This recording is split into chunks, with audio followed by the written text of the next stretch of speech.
Hey guys, tonight we will wander through a quiet, hidden lantern path where every step seems to hum a lullaby of old stories. The air feels soft, almost like a whispered secret that's been waiting just for you. Somewhere beyond the edges of your thoughts, you can almost hear the gentle rustle of paper lanterns brushing against the night breeze. You might smile at how cozy this sounds, unless you're one of those people who forgot how to relax. In that case, well, you might not survive this level of calm. So before you get comfortable, take a moment to like the video and subscribe, but only if you genuinely enjoy what I do here. And while you're at it, let me know in the comments where you're listening from tonight, your city, your local time, maybe even what the air feels like outside your window. Now, dim the lights, maybe turn on a fan for that soft background hum, and let's ease into tonight's journey together. You begin on a narrow lane that seems to have been drawn out of a dream, paved with uneven stones, polished by centuries of quiet footsteps. A row of lanterns sways lazily above, their warm light forming halos on the mist. You notice how the glow pools around your shoes, stretching long shadows that breathe with each flicker. The air smells faintly of rain and wood smoke, and you take your first slow step forward, feeling as though the path itself is breathing with you. There's something timeless about this street, older than memory, yet too gentle to frighten. In centuries past, lantern paths like this guided travelers home through the night. During Japan's Edo period, the Obon festival filled whole streets with glowing lanterns, honoring ancestors and softening the veil between worlds. They said when the lights flickered, even the forgotten could find their way back to the heart. You pause, sensing that same tenderness tonight. Your footsteps blend with the hush of old wood and the low hum of the earth. The air feels slow and golden, like time melting into dusk.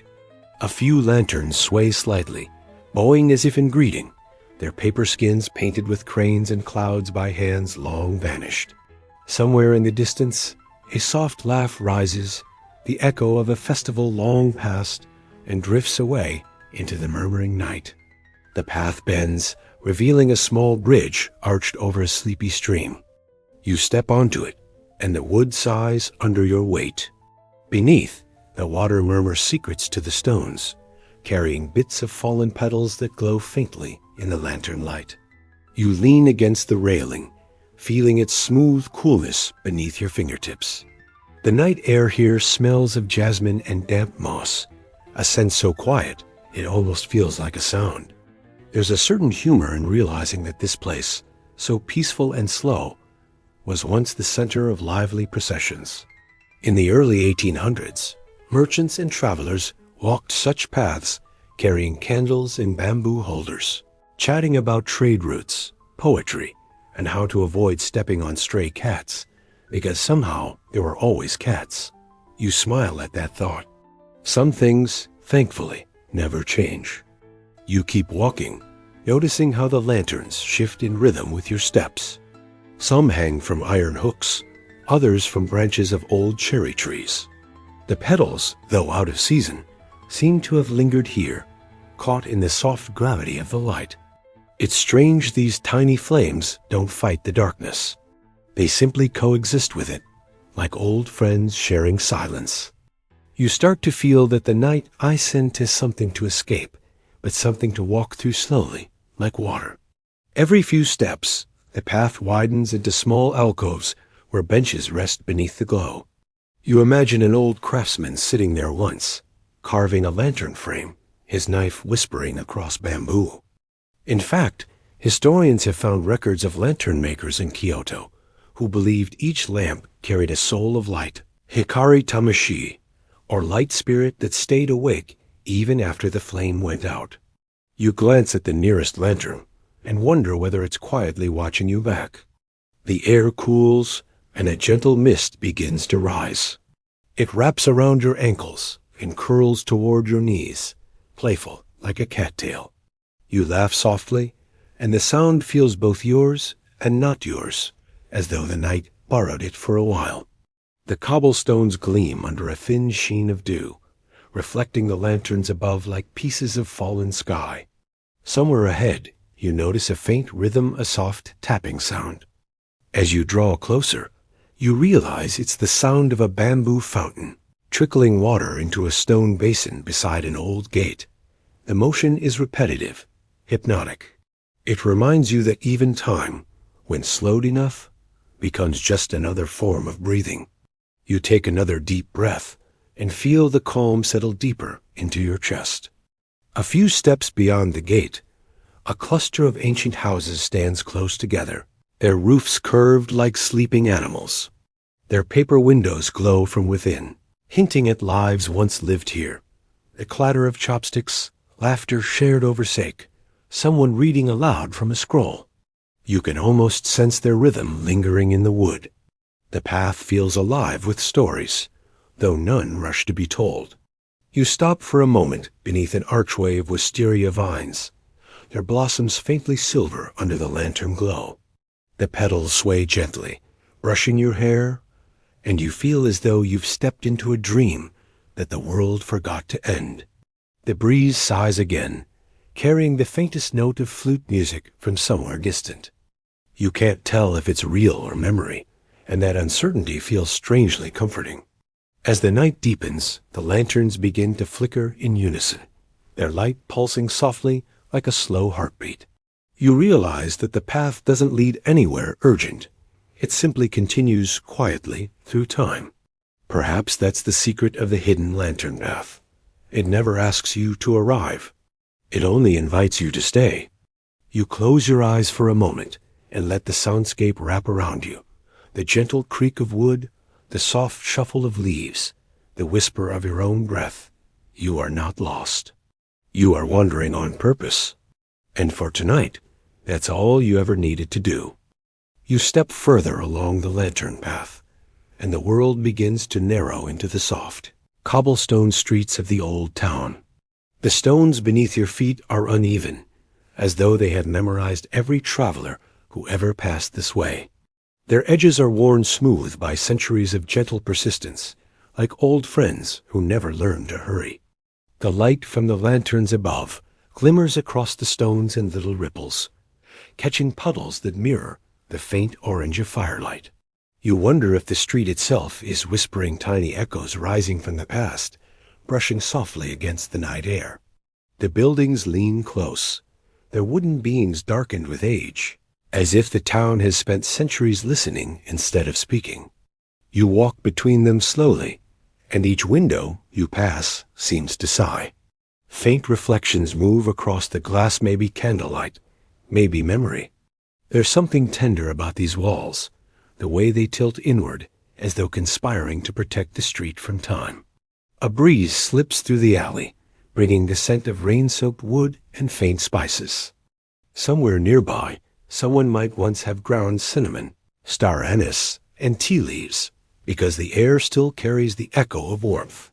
You take a slow breath, feeling how the aroma settles behind your eyes. You smile, half expecting a street vendor to step out offering warm buns. Of course, no one appears, only the sound of your own breath and the lazy creak of a sign swinging overhead. The trees lining this part of the path stretch long fingers over the street, forming a canopy that sways like a moving ceiling of green shadow. Every so often, a single leaf drifts down, turning lazily before landing silently at your feet. The light from the lanterns slips between branches, scattering into countless golden dots that shimmer on your hands and face. For a moment, it feels like standing inside a snow globe that someone forgot to shake. You notice a narrow alley to your right, so small it seems almost shy. As you step closer, the air cools and thickens, as if the space folds inward. The wall beneath your fingers is rough, but still warm with the day's fading sun. Etched into the mortar is a small spiral, ancient, deliberate, ceremonial. Later, you'll learn that such spirals once marked spots for tiny rituals meant to bless streets against storms and misfortune. Most passers-by mistake them for scratches, but under the lantern's glow, this one hums faintly, like an old prayer still awake. Deeper in, The sounds of the main street fade. The path narrows into worn stone steps, leading to a courtyard barely large enough for two. At its center stands an old wooden post, wax stains at its base. Long ago, townsfolk lit a single candle here during festivals not for grandeur, but for humble hopes, safe journeys, quick healing, peaceful sleep. You smile. People have always trusted small lights to keep the dark at bay. As you turn back toward the main street, a soft rhythmic sound reaches you, the gentle sweep of a broom.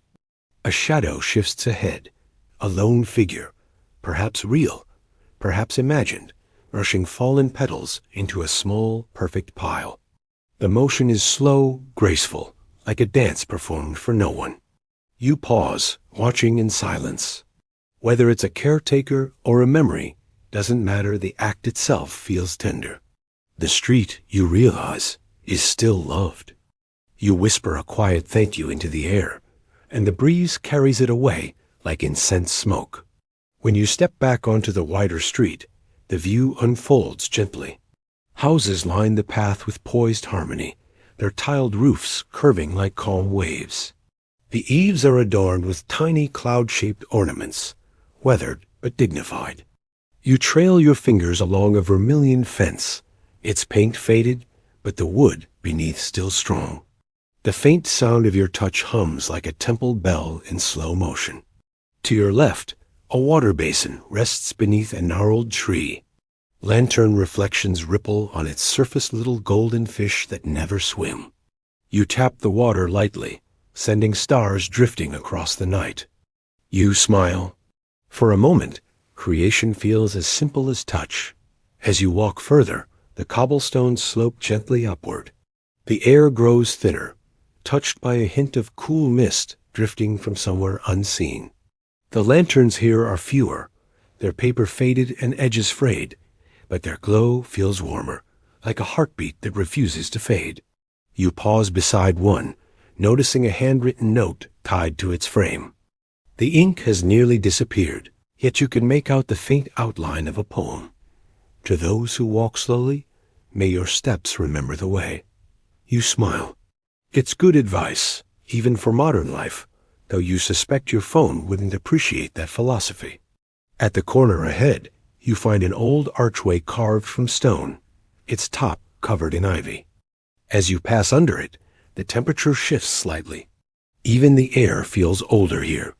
You can hear faint laughter somewhere. Children, maybe, though you know none live here now. The echoes might be centuries old, bouncing off the bricks like gentle ghosts who never left. You whisper a quiet hello, just in case they're listening. The street widens again near a small plaza where lanterns hang lower, almost brushing the ground. Their reflections shimmer in puddles left from a recent drizzle. You stand still for a while, watching the golden light ripple across the wet stones. The quiet feels heavier here, but not sad, just patient. It's the kind of stillness that lets time rest.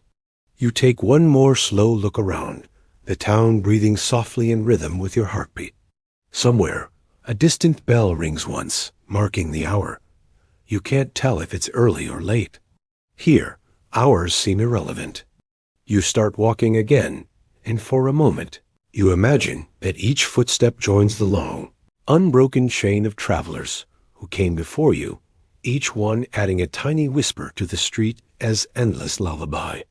And as the wind drifts past, stirring the lanterns and carrying a faint scent of jasmine, you realize that the streets aren't just whispering, they're remembering.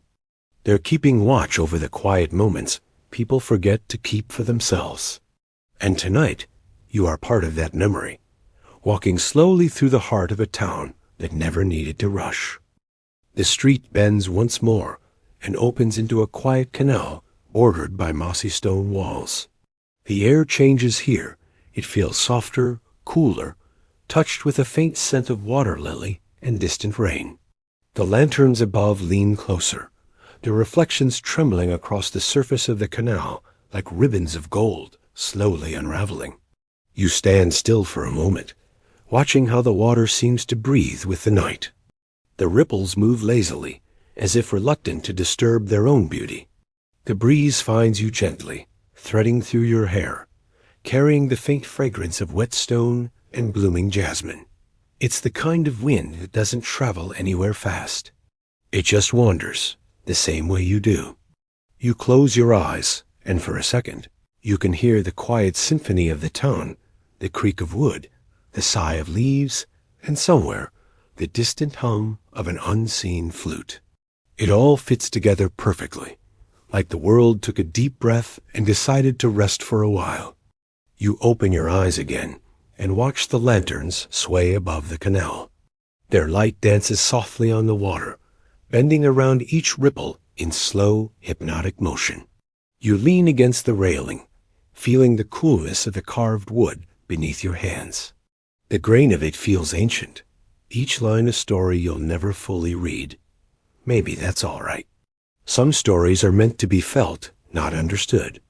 A pair of lanterns drift lazily downstream, their reflections doubling and stretching until they look like stars melting into the current.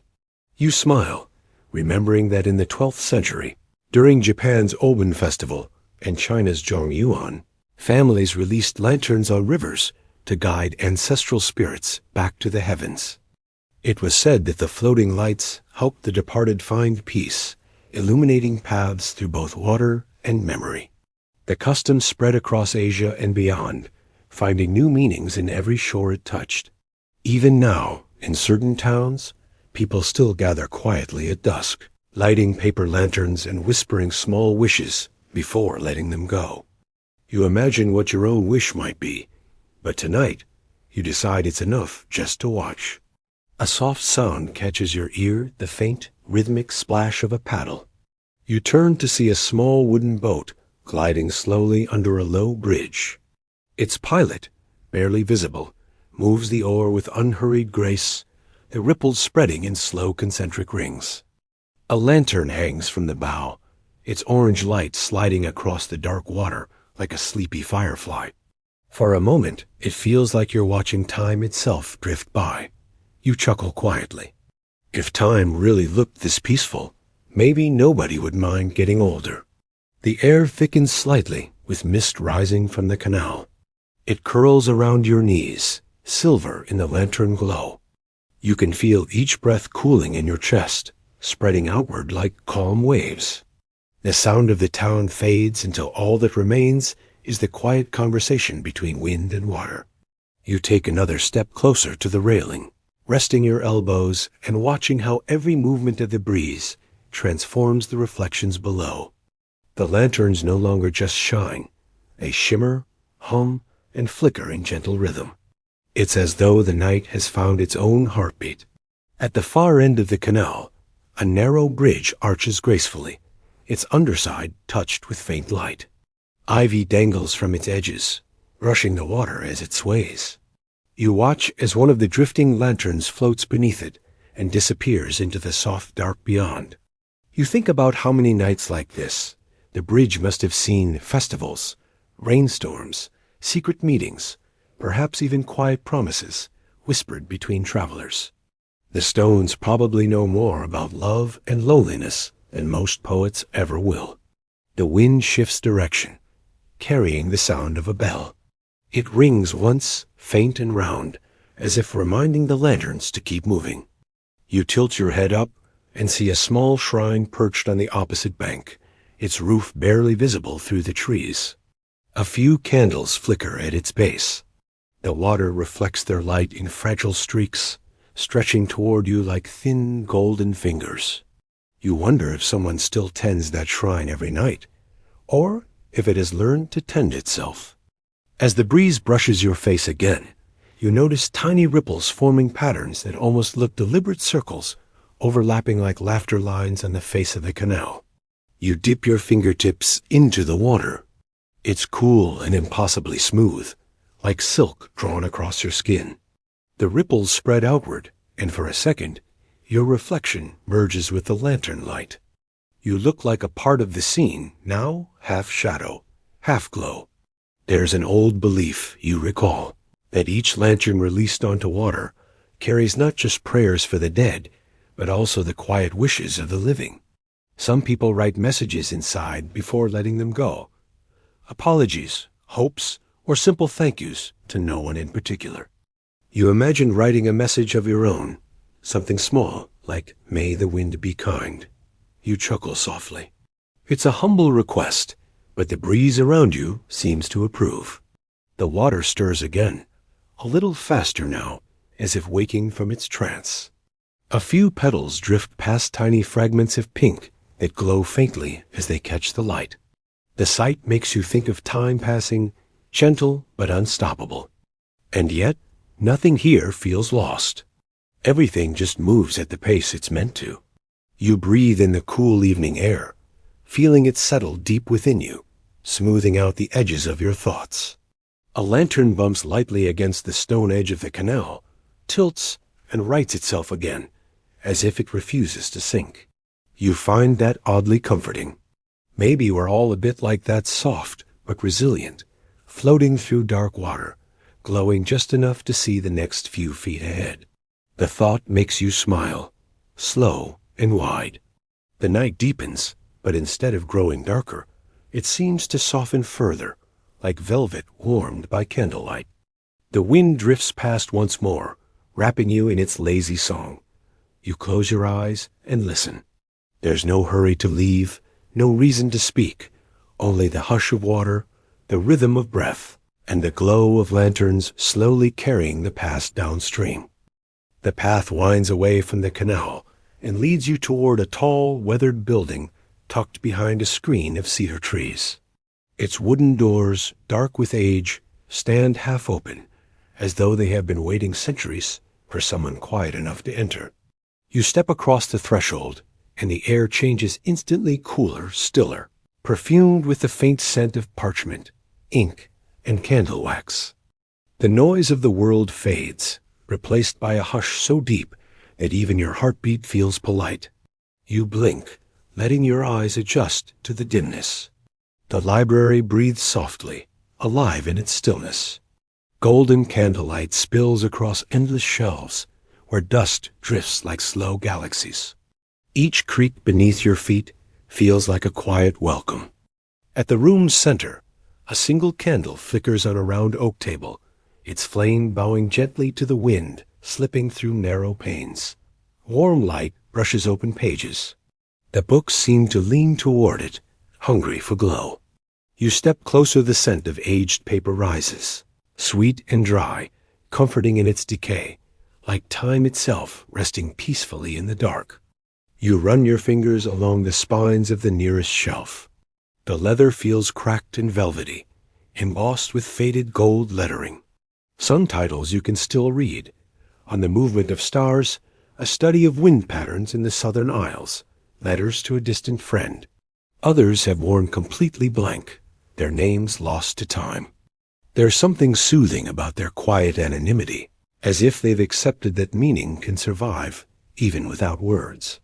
You pause at a book lying flat on its side, bound in deep green cloth, its cover bare beneath a thin film of dust. Gently brushing it clean, you uncover a faint seal and elegant weave of leaves and keys. It looks inviting, yet untouched, as if it's been waiting for centuries. You recall a story about an 18th century manuscript called The Silent Atlas, a book catalogued but never read, its edges sealed since the day it was bound. For over 200 years, no one dared open it. Scholars argued whether it was blank, curse, or simply too intimate for the world to see. You smile, imagining a book outlasting entire empires simply by keeping quiet. The candle beside you flickers, guiding your gaze toward a small nook framed by arched shelves. You step closer. A narrow window lets in a sliver of moonlight, mixing softly with the candle's amber glow. You sit on the wooden bench beneath it. The cushion exhales faintly. For a moment, you're not in a room. You're resting inside a thought. You glance outside and see the faint shimmer of the lantern path beyond the trees. It's comforting to know the world is still there, but you feel no pull to leave. Inside this library, time folds differently. You could spend hours or years, and nothing would change, except the position of the moon. The faint rustle of pages seems to come from every direction, though no one else is here. Perhaps the books are simply turning themselves in their sleep. You pull a random volume from the shelf beside you. The cover is soft and cracked, the pages tinged brown at the edges. You open it, and the faint scent of cloves and ink rises like a ghost. The handwriting inside is small and looping, almost too neat to be human. You read a line. To listen is to remember the silence between words. You smile, amused at how the sentence feels like it's speaking directly to you. Then you laugh softly. You might just be talking to yourself through history. The candle beside you wavers as another gust sneaks through the window. The light ripples across the spines of the books, making them shimmer like scales on a sleeping dragon. Somewhere deeper in the shelves, something creaks, the sound soft but deliberate. You imagine the building stretching its wooden limbs, grateful for company after so many quiet nights. You whisper a hello, because it feels rude not to. You stand and wander between aisles that twist and curve unpredictably, forming little alcoves where chairs wait beside forgotten stacks. Some corners hold delicate scrolls tied with ribbon, others hide drawers that refuse to open. A thin ladder leans against the highest shelves, its rungs polished smooth by centuries of climbing hands. You trail your fingers along them, and they feel warm, as if someone had just descended. The library feels both empty and inhabited, like a thought that never stops thinking. You find another table with a cluster of candles melting together in slow harmony. Their wax pools into strange shapes, glistening like small lakes. An open journal lies nearby, its ink faded to sepia. The handwriting describes observations of weather, moon phases, and oddly dreams. You read a line aloud, your voice barely above a whisper. The wind spoke softly tonight, and I understood nothing, which felt right. You laugh quietly. Whoever wrote that clearly understood the value of not understanding. You continue exploring until you reach a final alcove at the farthest end. It's smaller than the rest, lit only by a single steady flame. Here, a globe sits on a table, but when you spin it gently, you notice that the continents don't match any you recognize. The oceans have unfamiliar names, and the landmasses twist in strange proportions. Perhaps it is a map of imagined places, or maybe the world simply changed shape when no one was looking. You chuckle. That would explain a lot about history books. You return to your seat by the window and let the candlelight paint soft patterns on your hands. You think about the silent atlas again and wonder if some knowledge is meant to remain sealed like secrets, whispered to the wind or feelings too delicate to name. The thought doesn't feel sad. It feels peaceful, like permission to let mystery exist without demanding an answer. Outside, the lanterns sway gently through the trees, their reflections dancing across the windowpane. You breathe in the scent of old paper and cooling wax. Close your eyes and listen. The library hums softly, its silence rich and full, as if all the stories are breathing together. You realize that in this place, reading is optional. Just being here is enough to be understood. The door of the quiet library closes softly behind you, leaving a faint echo that fades into the evening air. Outside, the world feels slower now, wrapped in the golden hush of dusk. The last threads of sunlight spill over the rooftops, brushing the old stones beneath your feet with a copper sheen. You stand for a moment at the edge of the narrow path, where the cobblestones stretch ahead like a ribbon of memory, each one uneven, ancient, and patiently waiting to be stepped upon. A soft breeze drifts through the alley, carrying the faint scent of blooming jasmine and the salty breath of distant sea air. Lanterns begin to flicker awake one by one, their small lights glowing like stars reborn at ground level. Each flame trembles gently, as though shy about replacing the sun.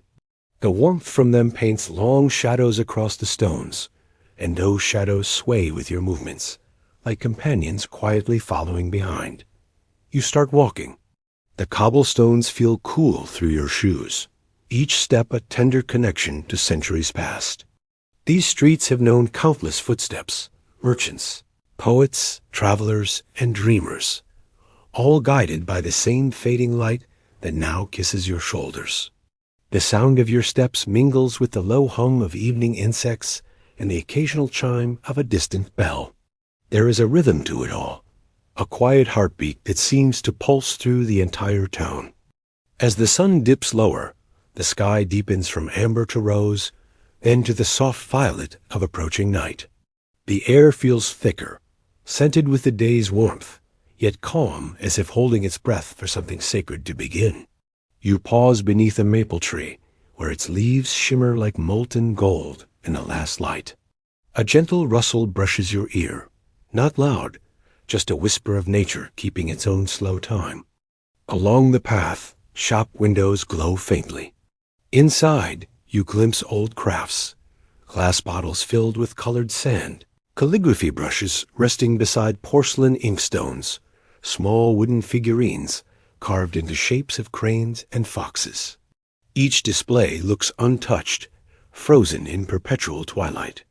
A shopkeeper stands at one doorway, sweeping the steps with slow, meditative motions.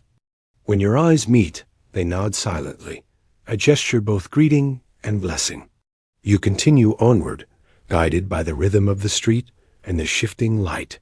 The cobblestones narrow into a small square, where the scent of burning oil mingles with that of tea leaves and warm bread.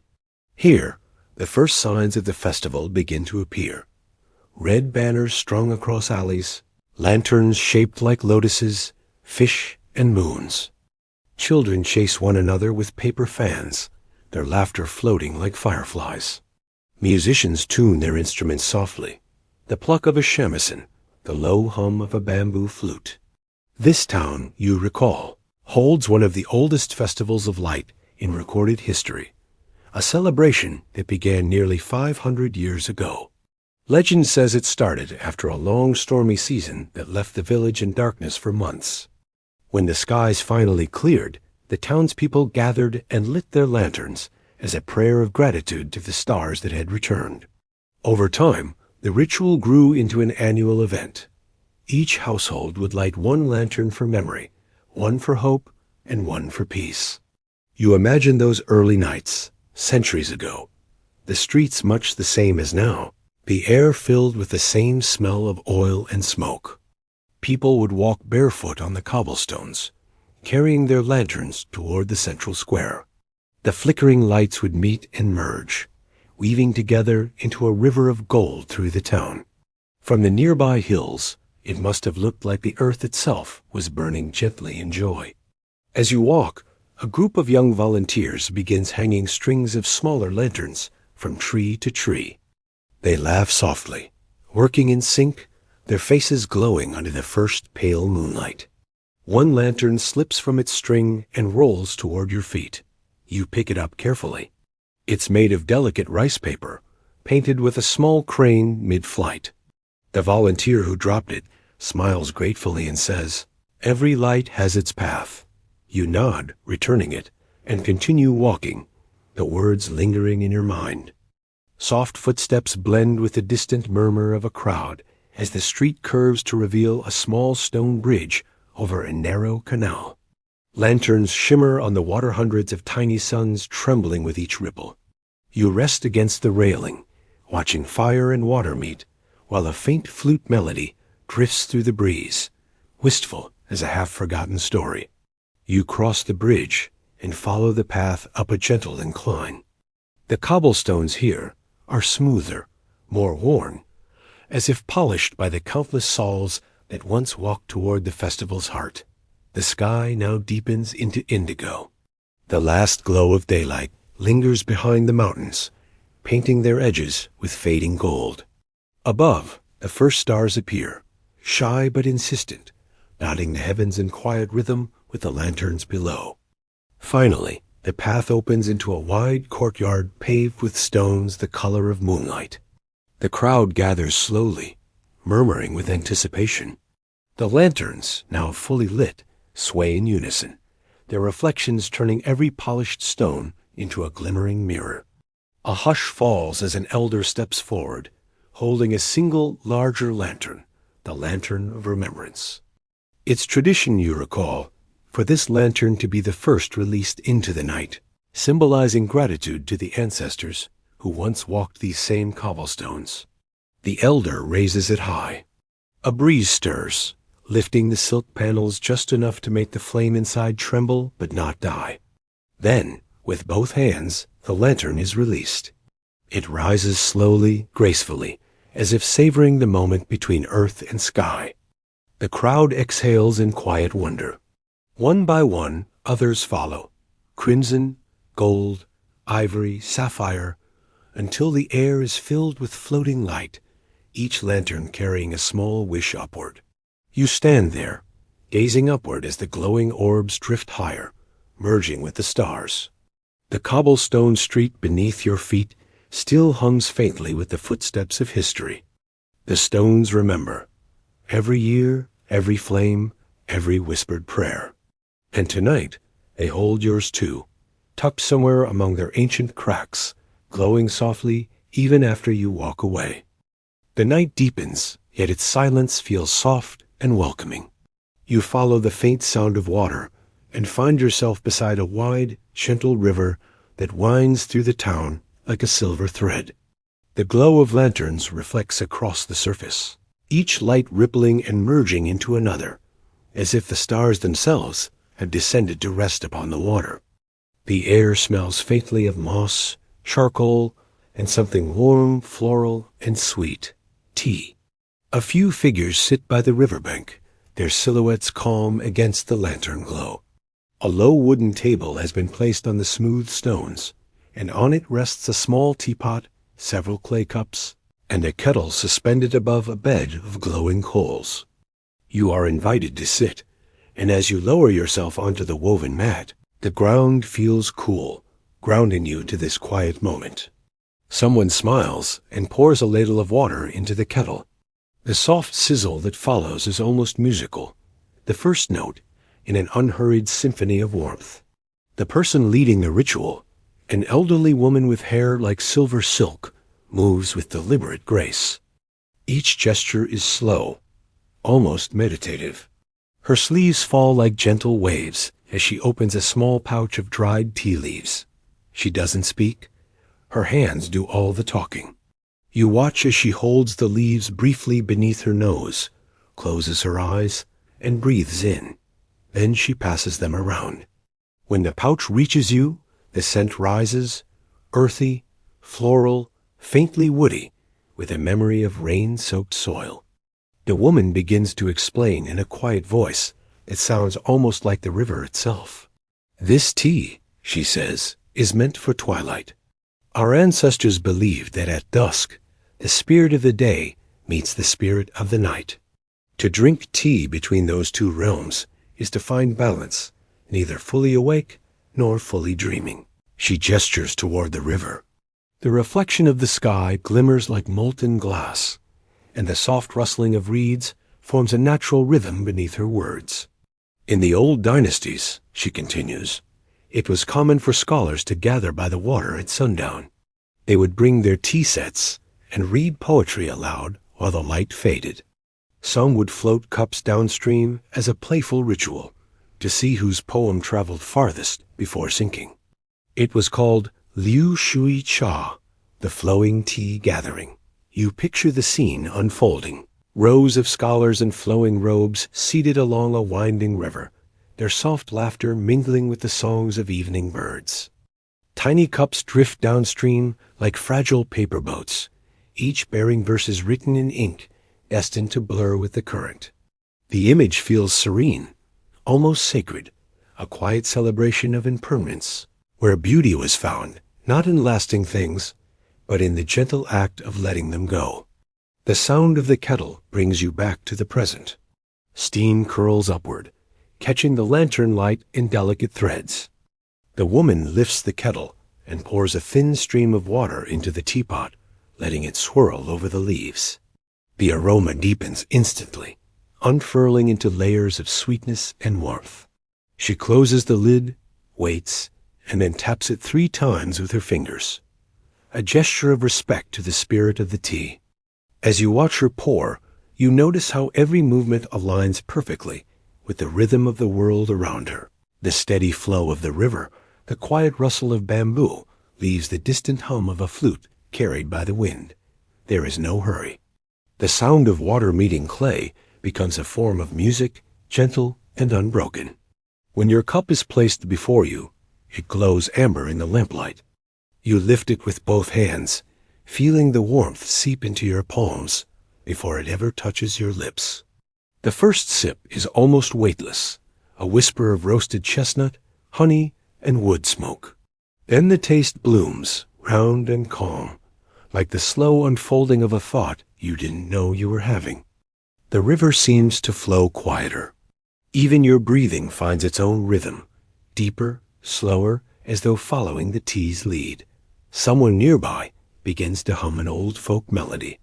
The sound drifts through the night, blending seamlessly with the whisper of water and the occasional chirp of a night cricket.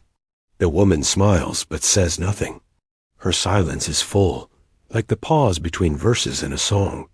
You realize this ritual isn't tea about the tea itself, but the stillness that surrounds it, the sacred act of slowing down enough to feel time passing without resistance.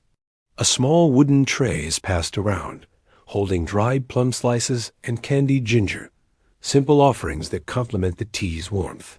You take a piece, savoring the tang that cuts gently through the sweetness. The taste lingers on your tongue, bright yet soft, a reminder that even contrast can be harmonious. Across the river, a few lanterns float gently downstream, perhaps remnants from the earlier festival.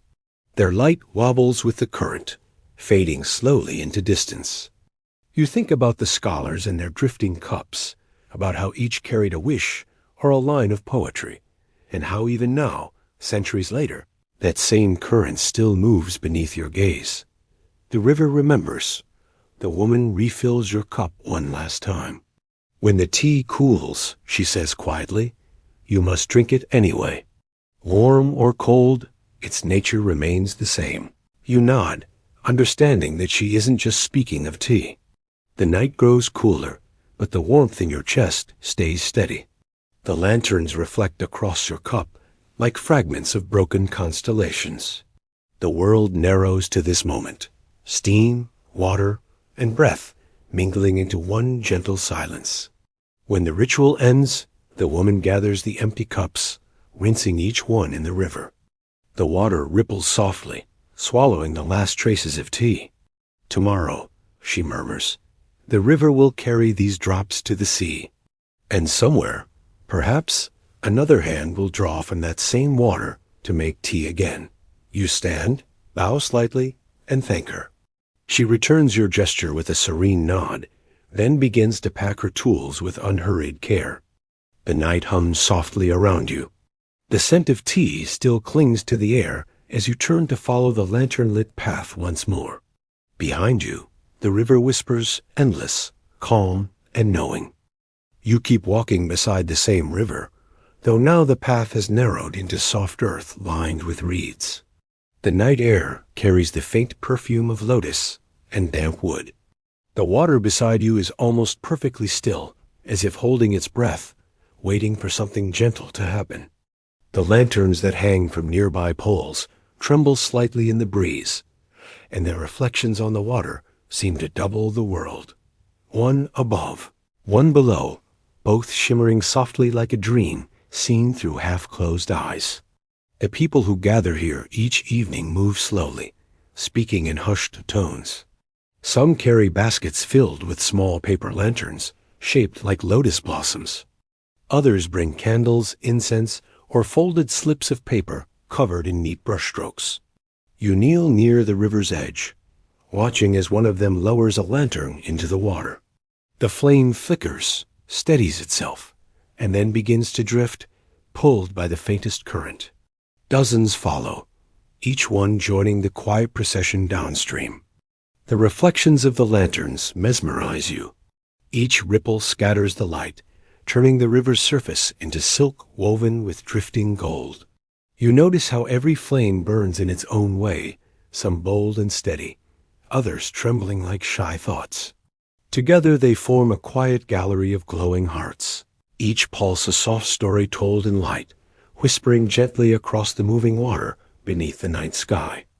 A gentle voice beside you says that this custom is ancient, a celebration older than any record of the town itself. Historians believe it began as an offering to the river spirit, a wish for calm waters and fertile fields. Over time, it became known as the Festival of Drifting Lights, an annual gathering for peace and remembrance. You imagine what it must have looked like centuries ago, when entire communities lined the banks with their glowing hopes. In one of the oldest chronicles, there is mention of a festival held along the Shima River in 1683. The local governor, mourning the loss of his wife, ordered every household to release a lantern in her memory. Thousands floated that night, and the reflection was said to be so bright that birds mistook it for dawn.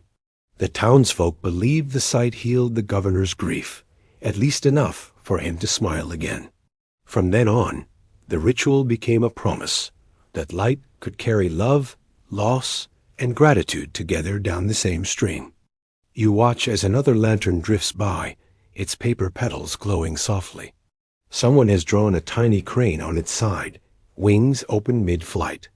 The image wavers in the reflection, as though the bird is gently moving beneath the surface. You smile at the thought that even the river seems to play along. The flame dances with the rhythm of the ripples, bowing gracefully before continuing on. A breeze brushes your cheek, light but cool, and the lanterns shiver across the water. Their reflections twist and merge until you can no longer tell which lights are real and which belong to the river's imagination.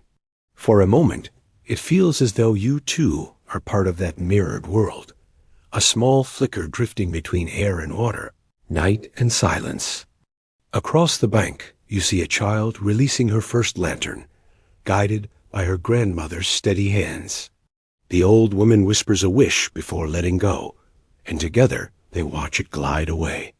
You imagine it carries something more than a wish, maybe an unspoken memory, maybe gratitude for the quiet moments that never make it into history books. The child claps softly when the lantern's reflection stretches out like a golden path leading into darkness.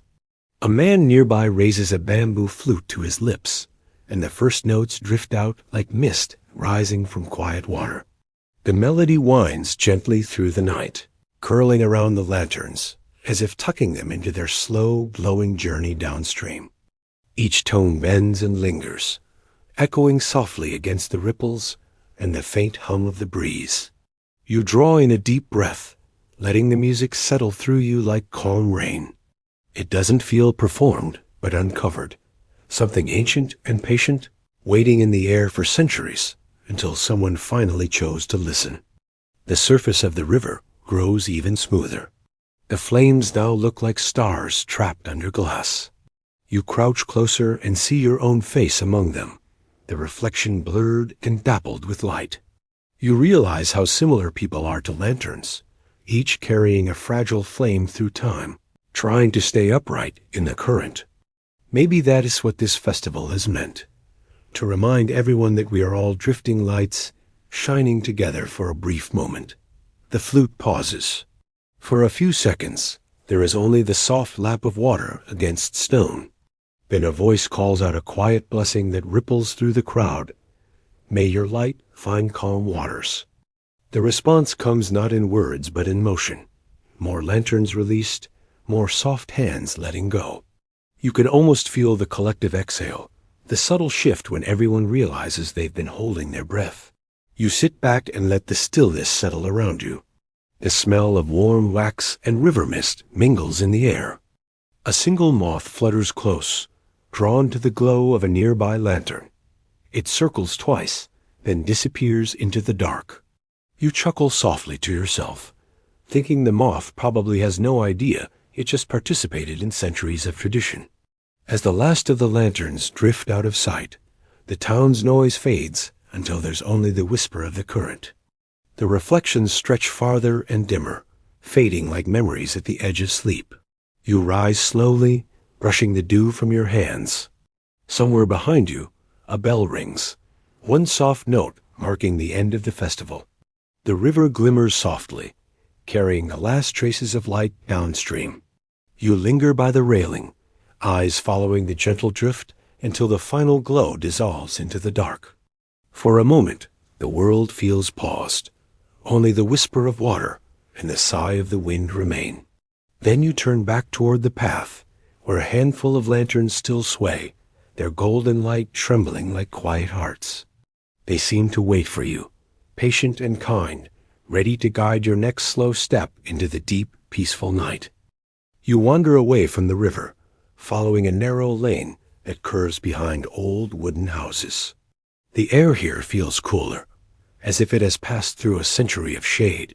The sound of the river fades, replaced by the soft creak of bamboo fences and the faint rustle of leaves brushing against old plaster walls. You notice how the lantern light struggles to reach this part of town. Only thin ribbons of gold slip through the cracks in wooden gates, like whispers of light sneaking into forgotten corners. You pause at one gate that stands slightly ajar. It looks older than the rest, carved wood faded by rain and time, its hinges sighing gently as you push it open. Inside lies a courtyard, so still that it almost feels like it's holding its breath. The air is thick with the scent of damp soil and something faintly sweet, night-blooming jasmine perhaps. The garden is small but intricate, as if someone long ago decided that every inch of it deserved its own story. You step inside with care. The ground beneath you is paved with uneven stones, their edges softened by moss that holds the day's last coolness. To your right, a cherry tree bends gracefully toward a small pond, its branches heavy with pale blossoms that seem to glow on their own. Each falling petal touches the water with a faint plop, sending ripples that fade almost instantly. If peace had a sound, you think it would be this. In the corner, a weathered stone lantern stands, cracked but steadfast, its chamber darkened by long years of flame. You brush your hand over the damp surface, the moss cool and alive against your fingertips. For a quiet moment, it feels as if the garden itself breathes and softly acknowledges your presence. You move farther in, where narrow stepping stones lead toward a small wooden bench beneath a wisteria trellis.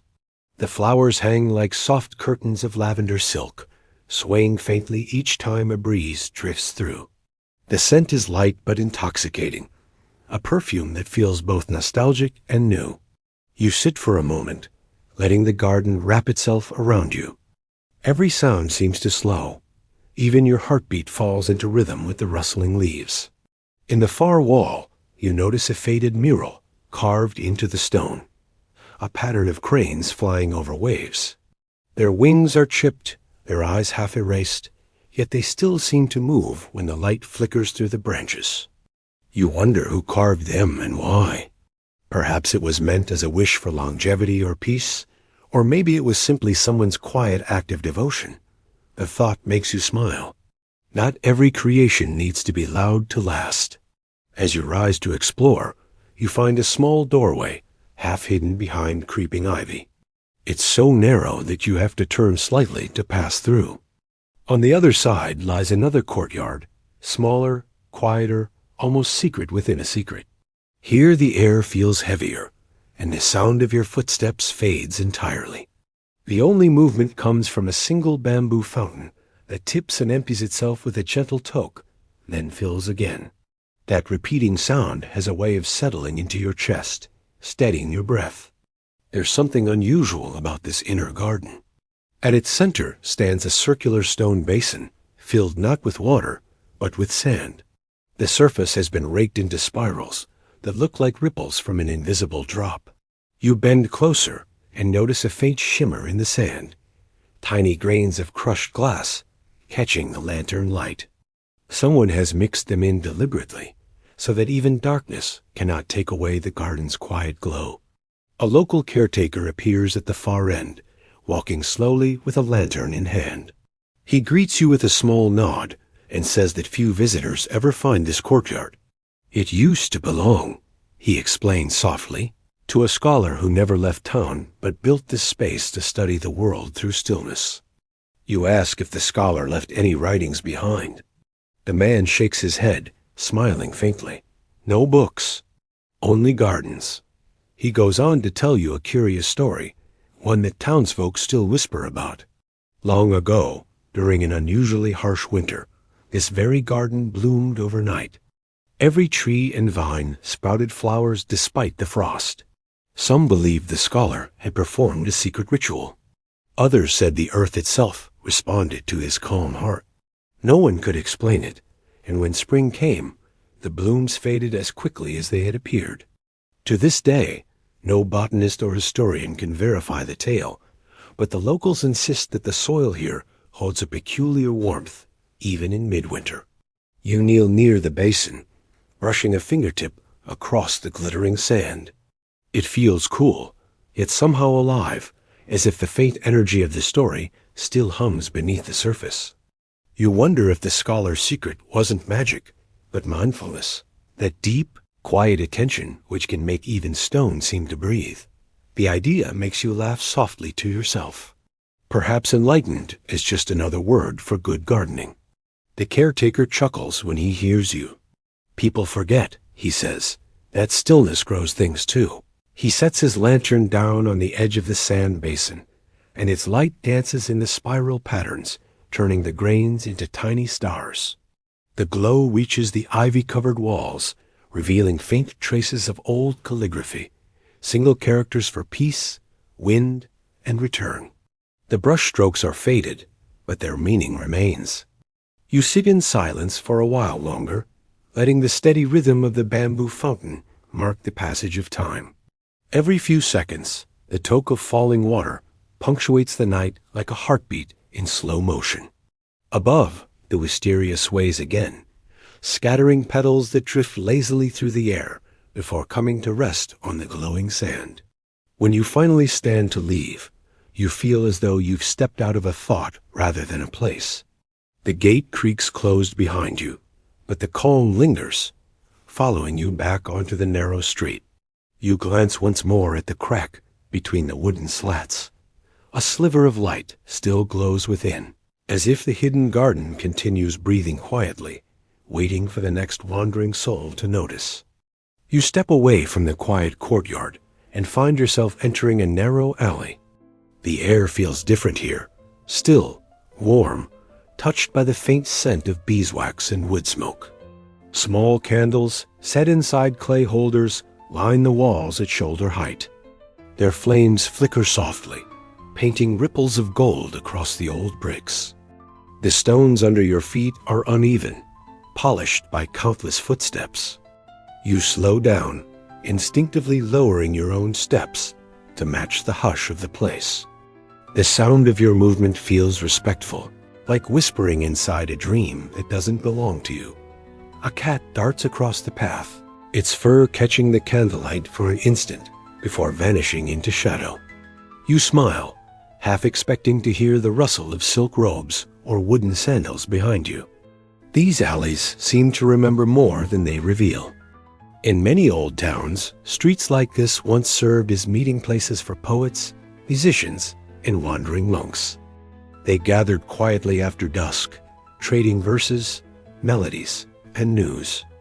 The history books call them cultural corridors, but here, surrounded by flickering light, it feels more like standing in the echo of a heartbeat that never stopped. You pause near one wall where the candles cast an intricate reflection through a small metal grate. The glow bends through the ironwork, forming delicate shapes, loops and petals, like a secret language written in light. You tilt your head and notice faint carvings in the brick beneath. The symbols are faded now, but you can still trace them with your fingertips. Local historians once suggested that these marks represented the guilds of artisans who lived here, candle makers, potters, and carpenters, who used the alleys as both workspace and gathering ground. Each evening, they lit candles outside their doors, not just for light, but as a quiet invitation, a sign that anyone passing by was welcome to share warmth or conversation. You walk on, and the alley narrows. The candles here are closer together, their light weaving into a continuous shimmer that dances with each breath of air. A low doorway opens to your left, revealing a tiny workshop filled with the scent of wax. Inside, a man once stood, dipping wicks into molten gold, crafting the very candles that illuminated nights like this. It's said that candle making in these alleys became an art of patience and rhythm. The wax had to cool just right, layer by layer, or it would crack when lit. The artisans would hum softly as they worked, using song to keep time, not for efficiency, but for peace. You can almost hear that humming now, faint but steady, blending with the soft hiss of flames.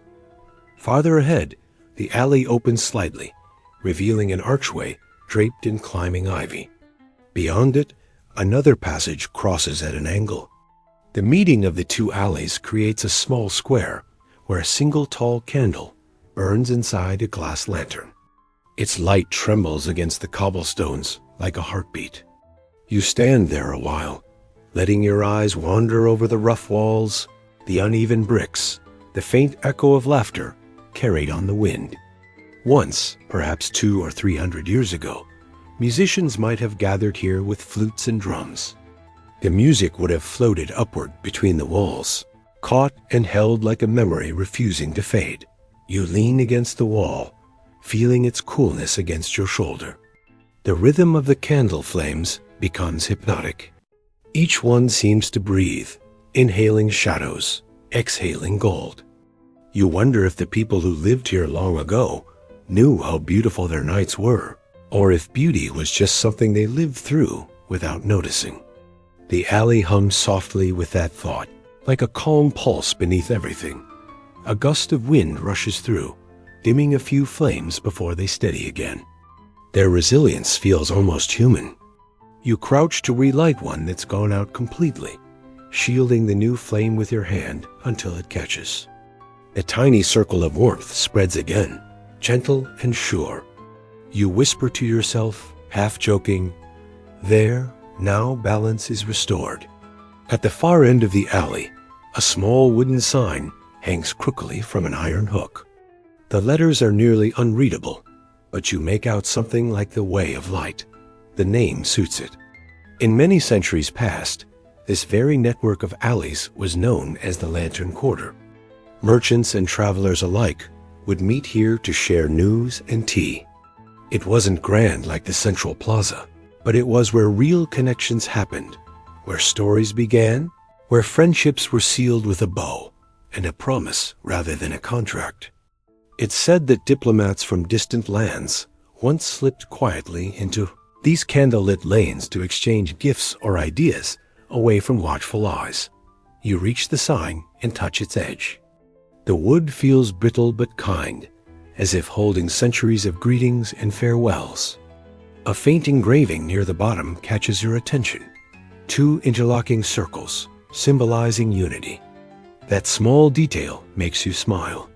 History, it seems, has a way of hiding kindness in plain sight. As you turn to leave, you glance back. The alley stretches behind you like a tunnel of soft gold, each candle flickering in rhythm with the next. For a moment, it almost feels alive, a slow breathing creature made of warmth and memory. The light brushes your back as you walk away, and you realize something quietly profound. Safety doesn't always come from walls or doors, but sometimes from the glow of small flames that refuse to die. You linger for a moment, letting the sound fade into the night until only silence remains, gentle, accepting. The cobblestones beneath your feet still hold traces of warmth from the day, and the breeze feels softer now, rushing against your face like a quiet farewell. Overhead, the first stars appear, trembling faintly through drifting clouds. You take a slow breath, feeling the air settle deep inside you. Everything seems to pause, the town, the wind, even time itself, as if the world were giving you permission to rest, to carry this calm wherever you go next. The candlelit alleys fade behind you, and the path widens into a quiet garden terrace edged by low stone walls. The last light of the day lingers here, soft and amber, filtering through thin veils of mist that rise from the nearby stream. You slow your pace instinctively. Ahead, rows of statues stand half hidden among the trees, figures of stone guardians, poets and deities, all weathered by centuries of rain and silence. Their faces are softened, their expressions unreadable, as though time itself had taught them to keep secrets. Moss clings thickly to their shoulders, and tiny ferns sprout from the cracks in their bases. Some are missing hands or fragments of crowns. One leans slightly forward, as if listening to the wind. You step closer and brush away a patch of lichen from its robe, revealing intricate carvings beneath. Waves, clouds, and a phoenix rising between them. The artistry is astonishing even now. Each chisel mark carries both precision and reverence. You imagine the sculptor standing here centuries ago, hammer in hand, carving not just stone, but faith into form. The air grows cooler. Shadows lengthen across the ground, stretching from the statues like soft ribbons of memory. A single ray of sunlight catches the edge of one broken pedestal, igniting a faint shimmer on the moss. Gold against green, life against decay. You realize how quietly beautiful this place is, not despite its ruin, but because of it. Time has not destroyed it, only changed its language. The silence here is not emptiness. It's something closer to devotion. You walk along the row of figures, noticing subtle differences between them. One depicts a serene monk holding a scroll, another a warrior mid-step with his blade drawn. Farther along, a woman carved in flowing robes gazes downward, her stone hands cupped as if holding something that has long since disappeared.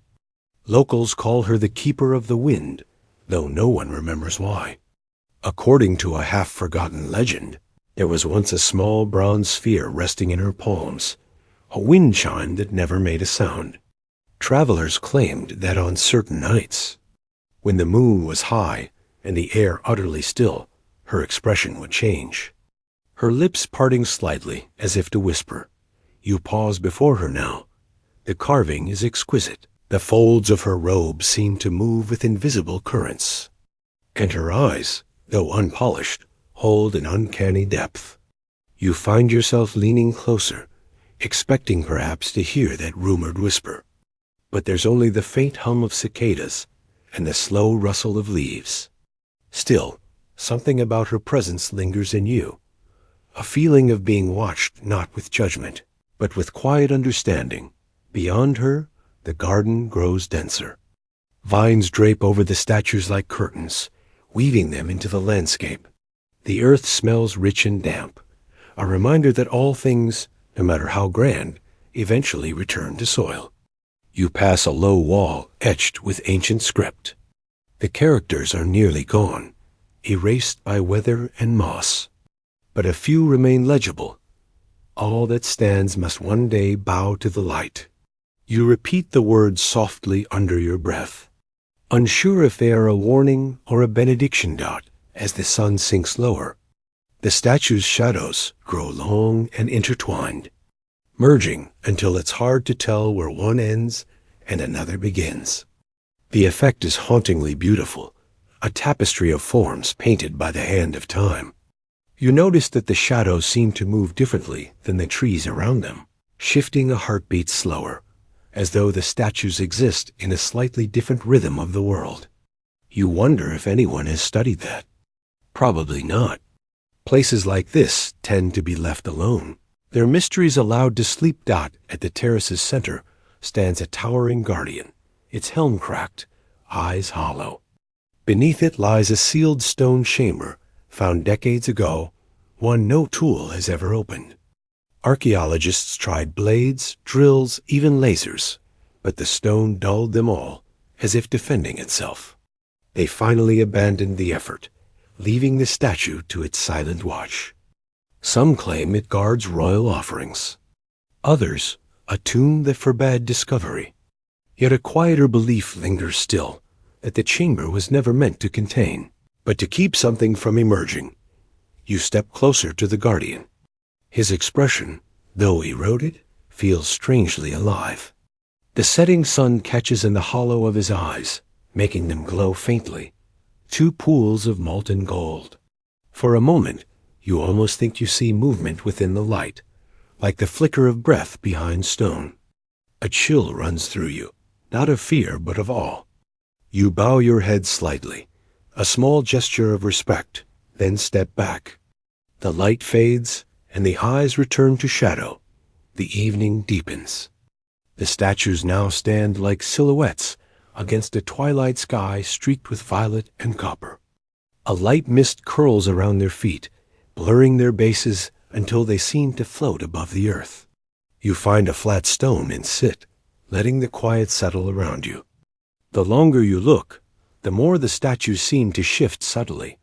A tilt of a head here, a deeper fold of shadow there. It might be an illusion of light, or it might be something older than light itself.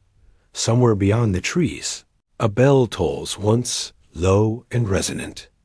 The sound drifts through the garden like a sigh, rippling across the moss, brushing against the stone figures.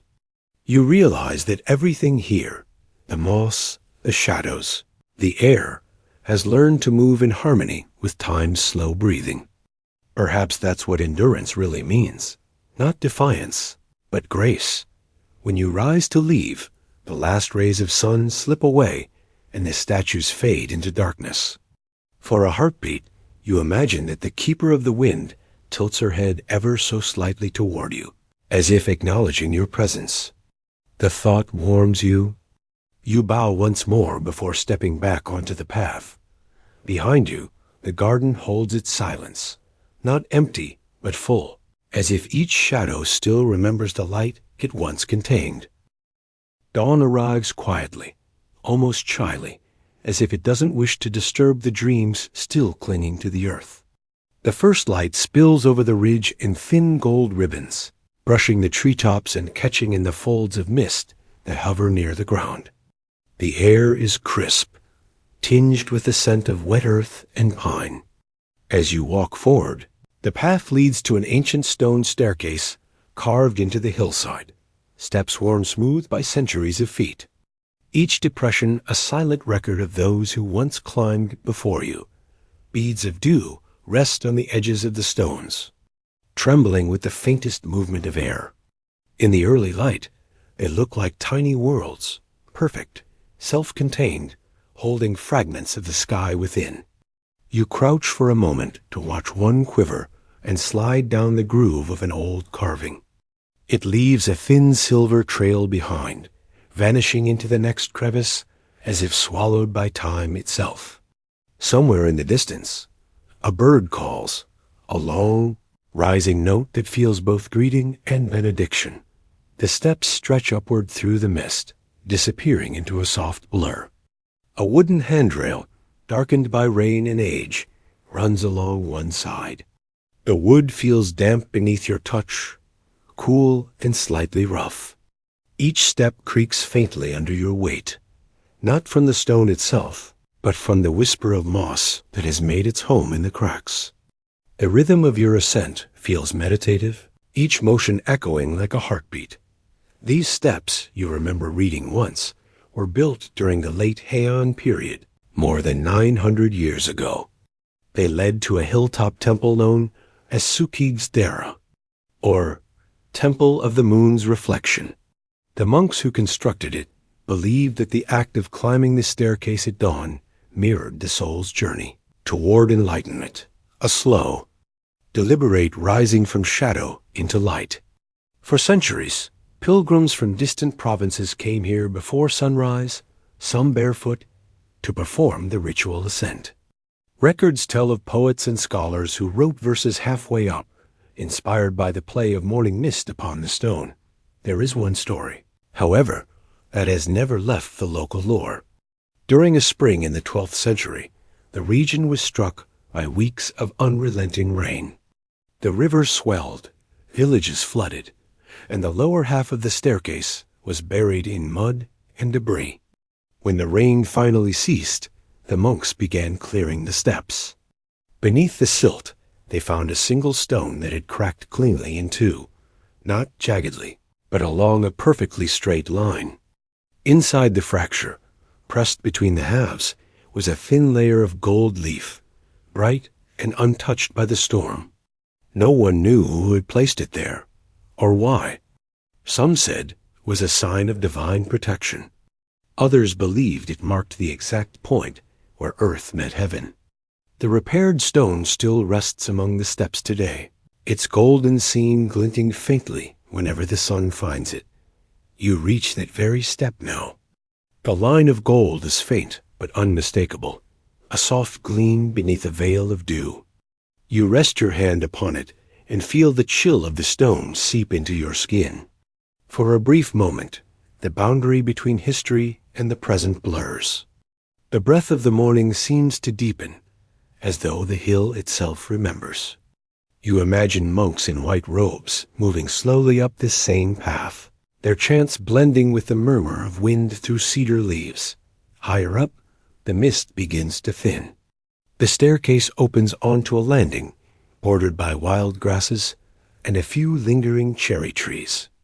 Their blossoms are almost gone, scattered by the night's wind, leaving behind pale petals clinging to damp stone. Sunlight pierces through the last ribbons of fog, scattering across the steps in molten patches. You pause, watching how each droplet of dew flashes once before evaporating, a tiny life lived and gone in an instant. It feels like watching time itself exhale.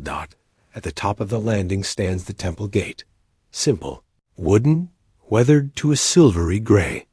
Beyond it, faint temple bells begin to sound, their tones low and pure, rolling down the hillside like waves. The vibrations seem to touch everything, the trees, the moss, the stones beneath your feet, until even your heartbeat falls into rhythm with them. You take a long breath and feel the world grow still around you. The dew sparkles one last time, then fades into light. You find a stone bench near the gate and sit, letting the quiet settle. A few temple caretakers sweep the path ahead, their motions unhurried and fluid. One of them, an elderly woman with silver hair tied in a neat bun, pauses when she sees you and nods gently.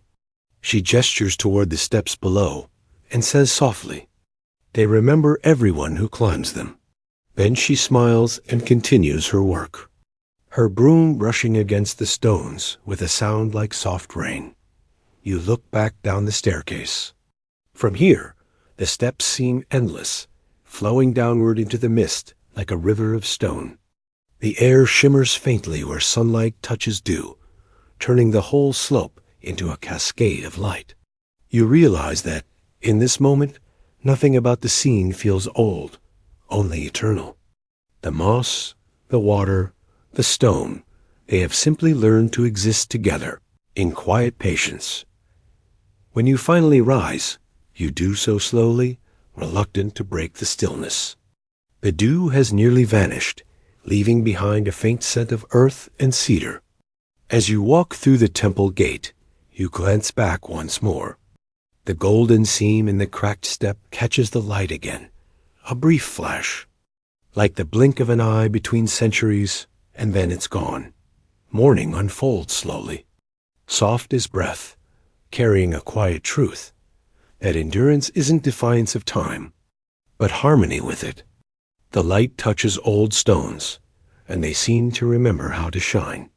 In their stillness, you sense it. Lasting things don't fight time. They mirror its calm. Morning unfurls slowly, like a silken scroll revealing its colors one breath at a time. The light spills across tiled rooftops, tracing the curved edges of the old houses and settling on the narrow streets below. The air is still cool, touched by the memory of dawn's mist, carrying with it the mingled scents of whetstone, wood smoke, and tea. Somewhere nearby, a wooden door slides open with a soft thud, followed by the quiet rhythm of sweeping, straw bristles brushing against cobblestones in a tempo as steady as a heartbeat. Birdsong begins to thread through the air, delicate but persistent. It comes not from one place, but from all directions. From the eaves of roofs, from the plum trees lining the main road, from the hidden courtyards where vines curl lazily around wooden beams. Their melodies overlap like gentle ripples on water, never clashing, only blending into a single living harmony. A faint breeze drifts through, setting paper lanterns to swaying. Their tassels stir softly, and the faint creak of their strings sounds almost like sighs of contentment. You step out into the street. The stones underfoot are still damp from the night, glistening faintly in the sunlight. To your left, an elderly woman in a blue apron arranges small flower pots outside her shop. She hums an old tune, a melody older than memory itself, and each note seems to settle perfectly into the quiet of the morning. A cat, drowsy and unbothered, stretches on a low wall before curling back into a ball, tail twitching. Further ahead, you notice the townsfolk beginning their day. A man pushes a small cart filled with freshly baked buns, their scent trailing behind him like a promise. Two children chase each other past him, their laughter scattering through the street like tiny bells. In the distance, someone is pounding rice flour for machi, the rhythmic thud echoing faintly, in perfect time with the sweeping and birdsong. It's as if the whole town has decided to move together, bound by a silent agreement to keep the morning soft. There's an old custom here you recall reading once, Asa no Oto, the sounds of morning. In this town, centuries ago, people believed that the first hour of each day should unfold without haste or noise. Markets opened only after the temple bells rang thrice, and even the blacksmiths waited until the sparrows quieted before beginning their work. It was said that to disturb the morning air, too, early was to upset the balance between dream and waking, that invisible space where the heart remembers what the mind forgets. Some families still honor this practice. They rise early, light incense, and let the day come to them, rather than rushing toward it. You pass a tea shop near the corner, where steam drifts lazily from an open window. The owner, a man with hair the color of ash, nods in greeting before pouring water into a clay teapot. The sound of the liquid meeting ceramic is barely audible, yet impossibly calming. He places the pot onto a small wooden tray beside a cup and leaves it there, letting it steep in silence. A faded sign above the door reads, "Every day should begin with quiet." Across the street, a young girl ties red ribbons onto bamboo poles. She hangs strips of paper beneath them, each carrying a short handwritten wish. The papers flutter faintly in the breeze, and the sound they make, the soft rustle of fiber brushing fiber, feels like whispered prayers. When she catches you watching, she smiles shyly and says, "They help the wind remember our hopes." Then she ties another ribbon and steps back to admire her work. The sun climbs higher, painting the sky in pale gold. Shadows shorten, stretching across shop fronts and stone steps. Somewhere nearby, the bell of the local temple rings, 3 clear notes that seem to ripple through the entire town. The sound lingers long after the last chime fades, as though the air itself refuses to let it go. You pause at a small bridge arching over a narrow canal. The water below is calm, reflecting the first bustle of movement. Fishermen preparing nets, a few ducks gliding lazily by, the reflection of the sky shimmering with quiet energy. On the far bank, an old man sits cross-legged with a brush and sheet of rice paper. He paints without looking hurried, his strokes deliberate and fluid. You watch as he draws a single circle, nothing more, then sets his brush down, closes his eyes, and bows slightly to the water dot. When you finally turn back toward the town square, the shops are beginning to open. The once muted murmur has grown into a soft chorus. Greetings exchanged, footsteps echoing lightly, wooden signs creaking as shutters are lifted. Yet even in this gentle hum of life, there is no rush. Every sound, every word, every motion seems to move with the rhythm of breath. You stop near a small shrine where incense smoke curls, upward in thin spirals. The faint crackle of its burning embers adds a subtle counterpoint to the soundscape. A young boy rings the tiny bell beside it, bows once, and then runs off laughing toward his mother. The bell's echo remains, shimmering briefly in the air before folding back into the larger hush of the morning dot. It strikes you then how alive stillness can be, how sound, when softened by care, becomes its own form of prayer. The town doesn't chase the day. It invites it, patiently, tenderly. The breeze carries the fragrance of tea and flowers, mingling with laughter and the distant hum of the marketplace dot. As you continue walking, the sunlight warms your shoulders. The gentle murmur of the town rises and falls behind you, like a lullaby turned inside out, not to put the world to sleep, but to awaken it gently. And for the first time in a long while, you realize peace isn't found in silence, but in the way life itself chooses to whisper. The morning stretches onward, carrying the softness of dawn into a gentler light. The path you follow winds alongside a calm river, its surface smooth enough to catch every reflection. Clouds, branches, even the fleeting silhouette of a bird gliding low. The water moves slowly, but it never stops. You can hear its quiet voice, a liquid murmur beneath the hum of waking life, steady as breath. Ahead, the first bridge comes into view, an arched structure of stone and cedar, aged to a mellow gray. Moss grows along its sides, trailing into the water like green threads. You pause before crossing, letting your eyes trace the curve of its reflection until the real and the mirrored blur into one seamless arc. The bridge looks timeless, as if it had always belonged to both the earth and the river dot. You begin to cross slowly. The stones beneath your feet are uneven, smoothed by centuries of travelers. The faint creak of old wood mingles with the sound of the river below, creating a rhythm both deliberate and soothing. Each step feels like a small act of remembrance, of footsteps that came long before yours, and those yet to come. Bridges like this, you recall, were first built along river towns in the 17th century, during a time when trade routes and waterways were the lifelines of civilization. In Japan's Edo period, artisans developed new techniques to blend function and beauty, crafting bridges that could withstand floods yet remain graceful.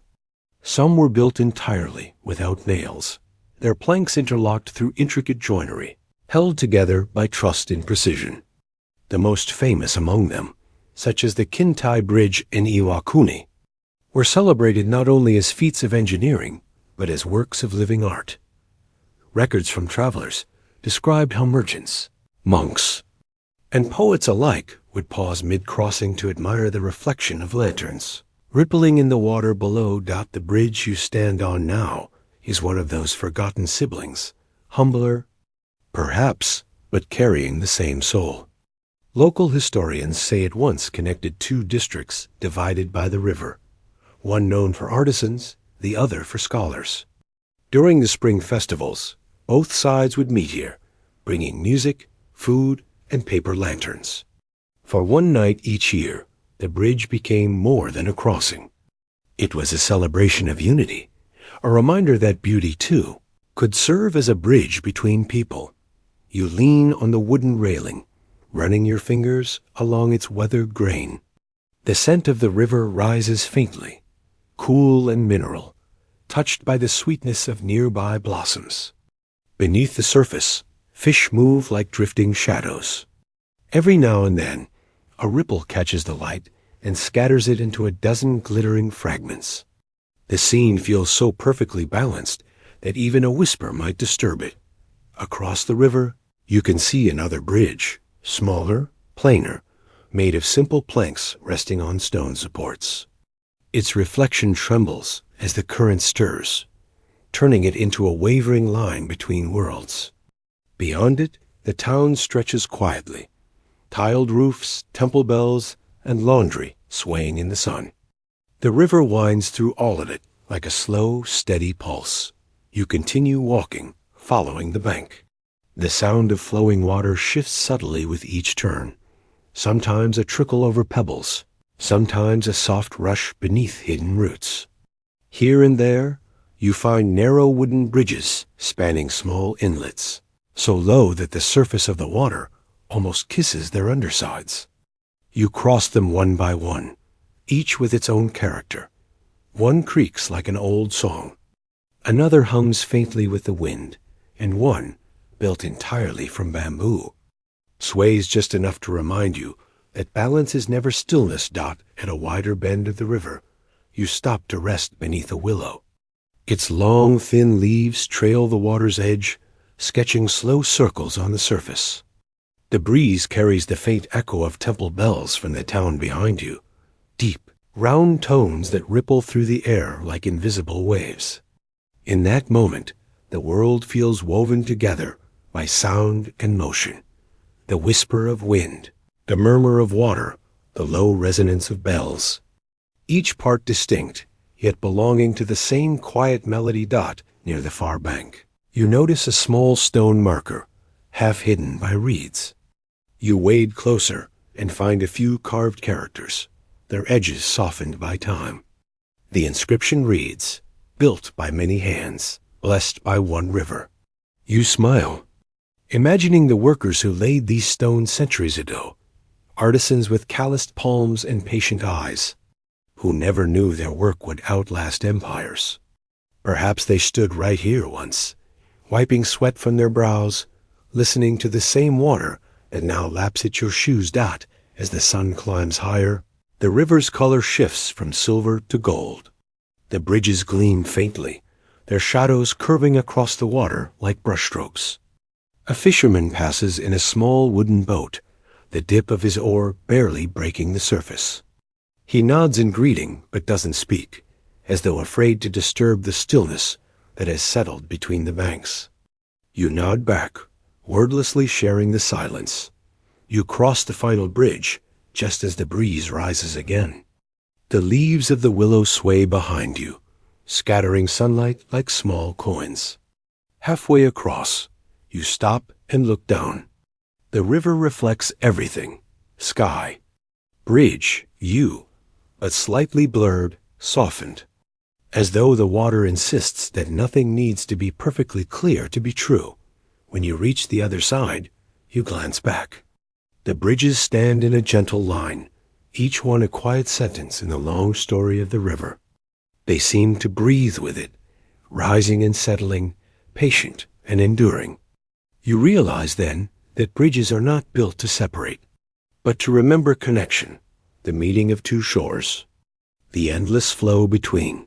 The river moves endlessly forward, carrying the sky upon its shimmering back, whispering a slow, eternal song to those who pause to listen.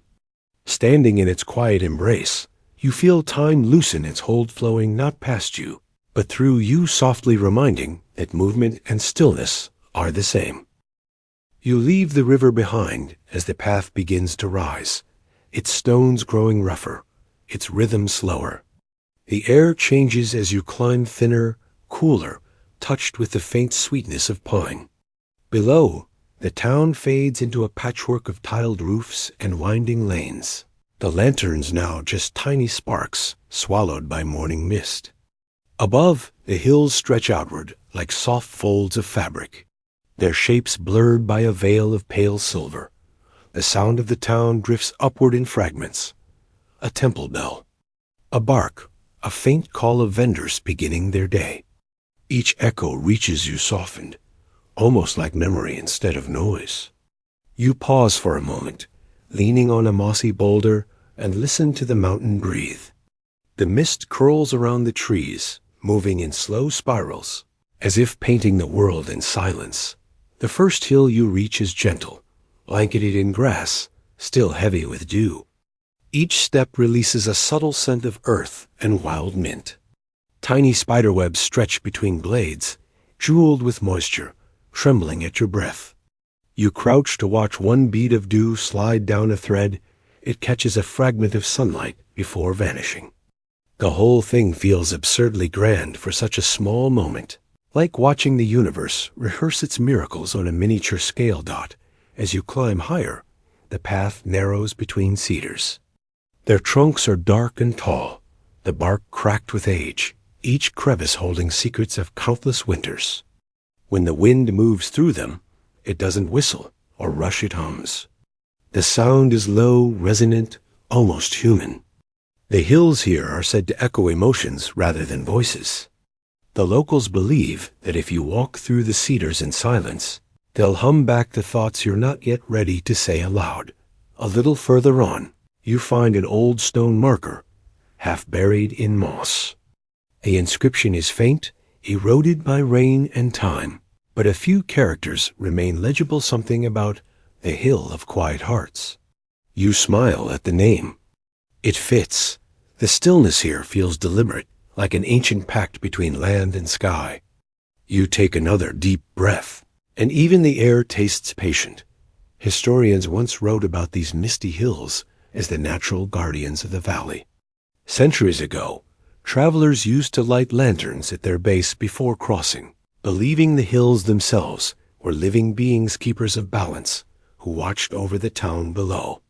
Some records mention a forgotten shrine near the summit, built to honor the silent peak, a place said to reveal its path only to those who approached without purpose. Strangely, no map ever marked its exact location, and even modern explorers claim that each attempt to reach it ends the same way. The trail loops back to where it began. You decide not to chase the mystery, but you keep walking. The air grows thicker as you ascend, and the mist folds around you like a soft curtain. Your footsteps sound distant, almost detached from your body.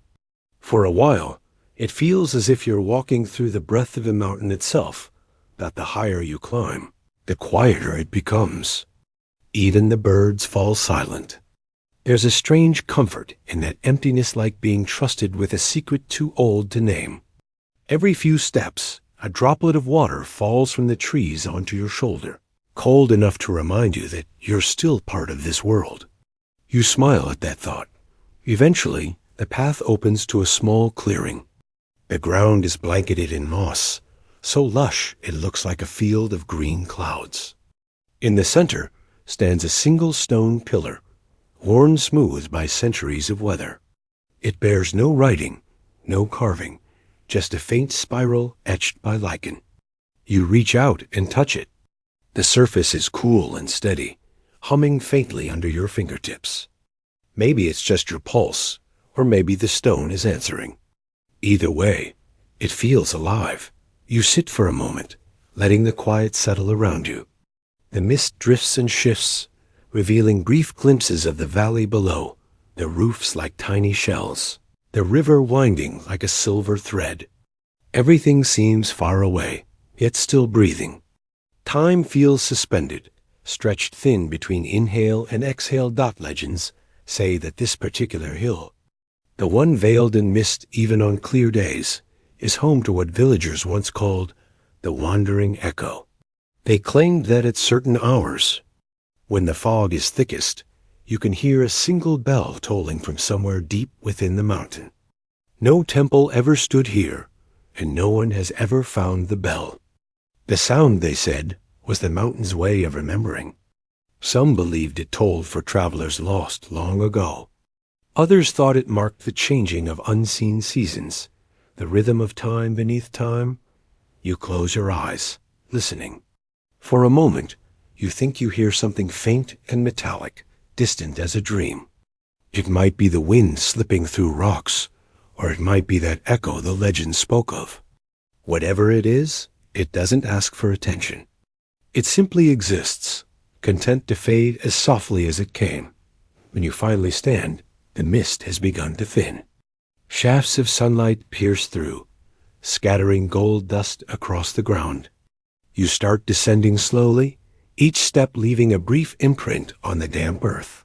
The air warms, and with it comes the scent of distant wood smoke, maybe from the town below. It feels like returning from somewhere that never meant to be found. Halfway down, you turn back for one last look. The hill stands silent and veiled again, the mist already reclaiming it. You have the odd sense that it's closing its eyes, slipping back into its long dream dot as you walk toward the valley. You carry the quiet with you, not as a burden, but as a soft companion. The bells of the town begin to sound faintly once more, threading through the lingering fog. And for just a moment, the mist and the world seem to breathe in unison, gentle, ancient, and endlessly patient. The evening settles gently over the town, soft as a sigh. You take the narrow path that slips behind the last row of houses, where the stone walls give way to quiet woods. The air smells faintly of sandalwood and damp leaves. Overhead, the canopy filters what little light remains, breaking it into shards of amber and green. The first lanterns flicker to life along the trail's small trembling flames that dance against the moss-dark trunks. Their glow shifts with every step, painting the leaves in moving gold. The trail winds like a forgotten melody. Ferns brush against your legs, releasing cool droplets that catch the light before falling away. Somewhere ahead, you hear the faint hum of water, a brook, perhaps, hidden behind the trees. The ground beneath your feet is uneven, a patchwork of roots and ancient stones worn smooth by countless journeys. Every so often, the forest opens to reveal small clearings where the air feels weightless, touched by the memory of footsteps long gone. A breeze moves through, gentle and knowing. It carries the faint scent of burning cedar from a nearby home, and the soft call of evening birds settling into their nests. The sound of the town is far behind now. Only the rhythm of your steps and the rustle of leaves remain. Lantern light glimmers on the path ahead like breadcrumbs laid by time itself. You walk slowly, savoring each turn, each whisper of shadow dot. It's said that these trails once linked the old districts. Before streets were built, veins of quiet movement, threading through gardens and groves. At night, processions would pass here, carrying candles in silence to mark the change of seasons. Some say the lanterns hung today are echoes of that practice, relit every year without fully knowing why. Historians still debate why these trails were so important for local rituals. The oldest records only mention gatherings for balance, without explaining what that meant. Balance between what light and dark? Life and memory? No one knows for certain. You imagine those ancient nights, the forest alive with quiet footsteps, a sea of small flames swaying with the wind. Perhaps each light represented a prayer, a wish, or an offering to the unseen. You picture the townsfolk moving in unison, faces calm, eyes reflecting firelight and faith. The image lingers, fragile and beautiful dot, as you continue. The path narrows, hemmed in by thick bamboo. The stalks rise high above you, whispering secrets when the wind slides between them. The lanterns here hang lower, their red paper shells glowing softly, each marked with delicate inked brushstrokes, names, blessings, poems you reach out to. Steady one as it sways, feeling its warmth through the thin paper. It's lighter than you expect, almost as if it could float away on its own. The brook you heard earlier finally reveals itself, thin silver ribbon winding through smooth stones. The lanterns reflect on its surface, their light rippling like melted gold. You crouch beside the water, tracing the reflection with your eyes. For a moment, it seems that the light isn't merely shining on the water, but rising from it, as if the earth itself were breathing softly in rhythm with the night. Nearby stands a small wooden bridge, no wider than a cart's length, its planks weathered gray. You step onto it carefully. It creaks in greeting, then settles into quiet. From the center, you can see how the lantern light gathers below floating fragments of warmth scattered through the undergrowth. The trees beyond stand like sentinels, their silhouettes layered in the haze. The whole forest feels alive, though no one else walks it. There's a story that during the late 17th century, these trails were used as secret meeting places for traveling monks and poets who sought solitude away from the city. They would gather by the brook to share verses and tea, leaving behind small stone markers inscribed with single words: listen, wait, breathe. Many of those stones are now lost beneath roots and moss, but locals still find one from time to time, half buried in the soil. It's said that if you pause long enough near one, you can hear faint chanting carried by the wind, a conversation continued across centuries. As you continue walking, the forest slowly opens up, its dense canopy giving way to threads of fading dusk. Shafts of amber light filter through the branches, glinting off drifting fireflies that blink softly between the lanterns, weaving through the air like living stars. The breeze turns cooler, carrying the faint scent of pine and damp earth. Gradually, sound itself seems to fade the forest, holding its breath. It's not an absence of noise, but a full, attentive silence, as though the whole world has paused to listen with you. You stop beside a gnarled tree, whose trunk splits into two graceful arcs, framing the path like an ancient gate. Someone has placed a small clay bowl at its roots, filled with water and a few petals. The bowl's surface mirrors the flicker of lanterns above, each reflection trembling like a heartbeat. It feels like a quiet offering to the night unclaimed, yet profoundly human. Standing there, you realize how easily this place dissolves the boundaries between the living and the remembered. Every rustle of wind feels like a voice, every shadow like a memory leaning close. Perhaps that's why people once gathered here to remind themselves that life and silence aren't opposites, but partners in the same gentle dance. You turn to head back, the path now glowing softly behind you. The lanterns seem to bow as you pass, their flames dipping in the breeze. When you reach the first houses again, you glance over your shoulder one last time. The forest looks unchanged, but something subtle lingers a rhythm, a quiet pulse beneath the leaves. The night deepens, and from somewhere far down the trail, a single lantern flickers brighter for a moment before settling. You smile, unsure whether it's a trick of the wind or the forest saying goodbye.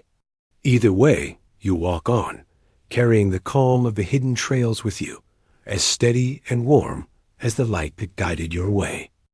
Night descends softly, like a shawl draped over the shoulders of the town. You pass through a low wooden gate and step into the garden, where the air feels cooler and scented faintly with jasmine and damp stone. The path ahead glows gently beneath a scatter of lanterns hung from curved iron hooks. Their light spills across leaves slick with dew, catching in trembling droplets that shimmer like tiny stars. Somewhere nearby, water murmurs, perhaps a fountain, perhaps the whisper of a hidden stream. Every sound feels hushed, deliberate, as though the garden itself is breathing slowly, mindful of its own peace, that the lanterns sway lightly in the night breeze. Each one has a different hue: pale gold, soft coral, deep amber, and their reflections ripple on the surfaces of leaves and pond water. You follow the stone path as it curves around a bed of night-blooming flowers: moon lily, white chrysanthemums, and a few violet irises that seem to glow faintly under the lanterns. The fragrance is faint yet persistent, a perfume that feels older than memory. A wooden bridge arches over a small pond at the heart of the garden. The water beneath is dark, but when the lantern light touches it, colors bloom across the surface shades of copper and honey, silver and pearl. Koi drift lazily below, their scales flashing briefly with each turn. You lean against the bridge's railing, and for a moment, the reflection of your face merges with the dancing lights and the slow glide of fish. The air hums quietly. Somewhere in the distance, a wind chime rings once, then falls still dot to your left. An old gardener tends to a cluster of potted camellias. His movements are unhurried, almost meditative, the careful pruning of a leaf, the gentle brushing away of fallen petals. You greet him softly. He smiles but says nothing, simply nods toward the center of the garden, where the great tree stands. Its trunk is massive, textured with centuries of weather. Lanterns hang from its branches like low-hanging constellations, their light swaying across the moss-covered roots. No one knows exactly how old the tree is. Some say it has stood since the founding of the town. Others believe it predates even that, growing from the site of an older shrine. The most enduring story, whispered by the oldest residents, tells of a monk who once tended this garden during a great drought. When all other trees withered, this one alone remained green. According to legend, the monk poured the last of his water at its roots and prayed, "May this life remember every drop it has given." The next morning, rain fell for 7 days straight. Since then, people have called it the listener tree, but there's another mystery less known, quietly unsettling. Gardeners who have worked here claim that on certain nights, when the air is perfectly still, the tree seems to release a faint sound, not creaking, not rustling, but something like a deep exhale or a slow pulse beneath the bark. Some believe it's only the wind. Others swear it's the echo of the monk's final breath, still circling the trunk after all these centuries. Scientists once came to test the soil and found unusual mineral traces, though no one could explain their origin. The report simply noted, "Unaccounted resonance detected near root system." You walk closer, drawn by both curiosity and calm. The roots twist and sprawl across the stones, some forming small hollows that cradle pools of rainwater. Lantern light dances across them like molten gold. You crouch and trace your fingers along the bark. It's rough, cool, and faintly damp. The scent is deep, earthy, almost metallic. You close your eyes and listen. For a moment, there's nothing but silence. Then, so faintly you could mistake it for imagination, a low vibration hums beneath your palm. It feels neither alive nor dead, but something in between enduring, listening. You pull your hand away slowly, unwilling to disturb the moment. Around the tree, benches circle outward in symmetry.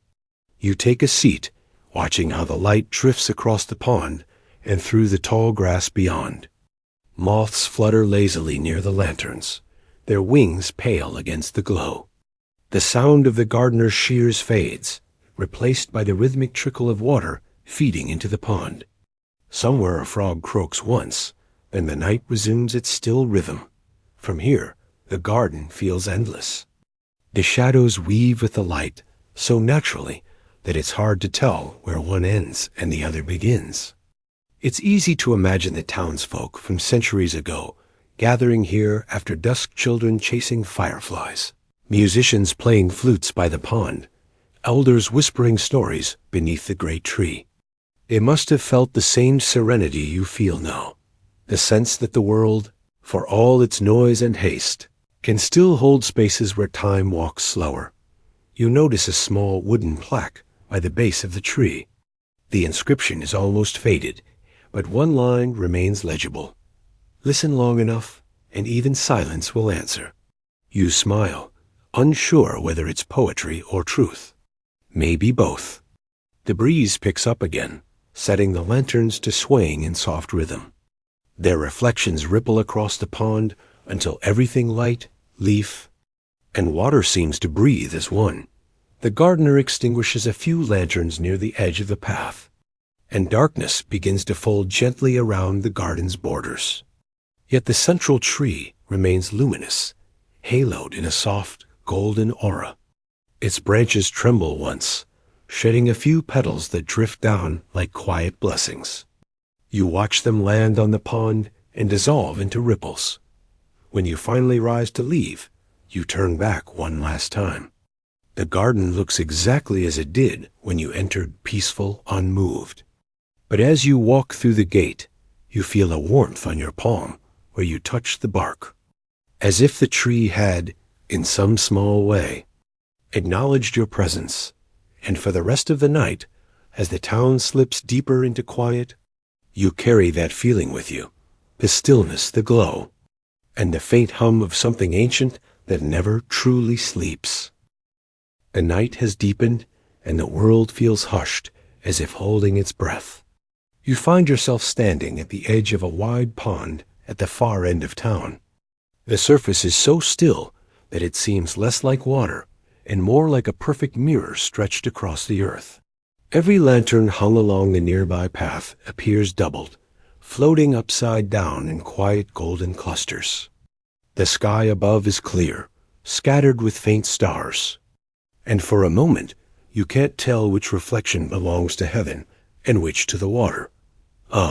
Cool mist drifts low over the pond, softening the outlines of everything.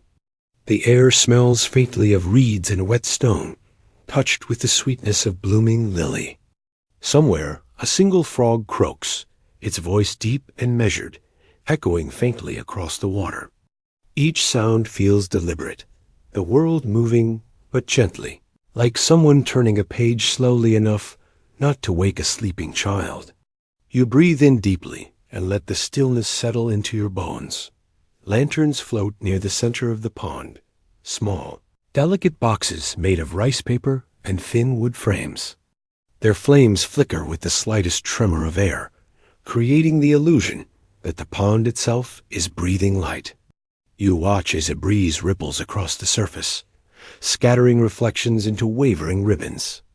The golden light bends and reforms again, just as calm as before. It feels like the pond remembers how to return to peace. You walk along the wooden deck that borders one side of the pond.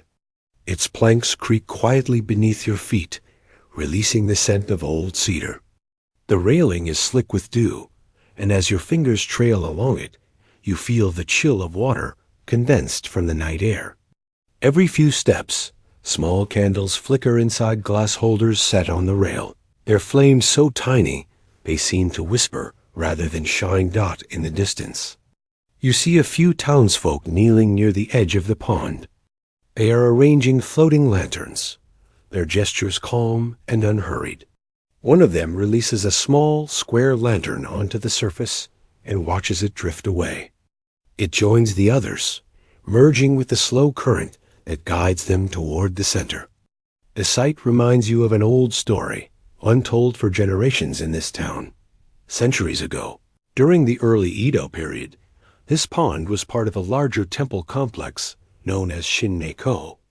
Every year, on the 7th night of the summer, monks and villagers would gather here for the Festival of Still Water. It was not a grand or noisy celebration. Instead, people wrote short poems on thin slips of paper, wishes, regrets, or small blessings, and placed them inside paper lanterns. When the bell of the temple struck 7 times, the lanterns were set adrift, carrying the townspeople's words across the pond. It was said that the reflections of those lights represented both the seen and unseen, the world above and the one mirrored beneath. According to local historians, the festival's origins go even deeper. Before the temple was built, this pond was believed to be the dwelling place of a water spirit known as Mizuhei no Kami. Offerings of flowers and rice were once left on small boats at the pond's edge, not out of fear, but gratitude for the water that nourished the crops and kept the wells full. Over time, those offerings evolved into lanterns, blending faith with artistry, ritual with beauty. The monks kept the tradition alive, turning the ancient practice into an act of communal meditation. Though the temple no longer stands, the festival still quietly endures. You imagine the townsfolk who come here every year, families, travelers, perhaps even those who no longer believe in the spirit, but still feel drawn to this gentle ritual. They kneel, light their lanterns, and watch their wishes drift into darkness. It's not about hope or sorrow anymore. It's about remembering that even fleeting light has meaning. You crouch near the edge and watch your reflection join the others. The water is so still that your face seems suspended between worlds, part of the living, part of the mirrored. When you move your hand, the image ripples and reforms, your shape blending with the lanterns. For a fleeting moment, you feel connected to all those who once stood here before you, monks.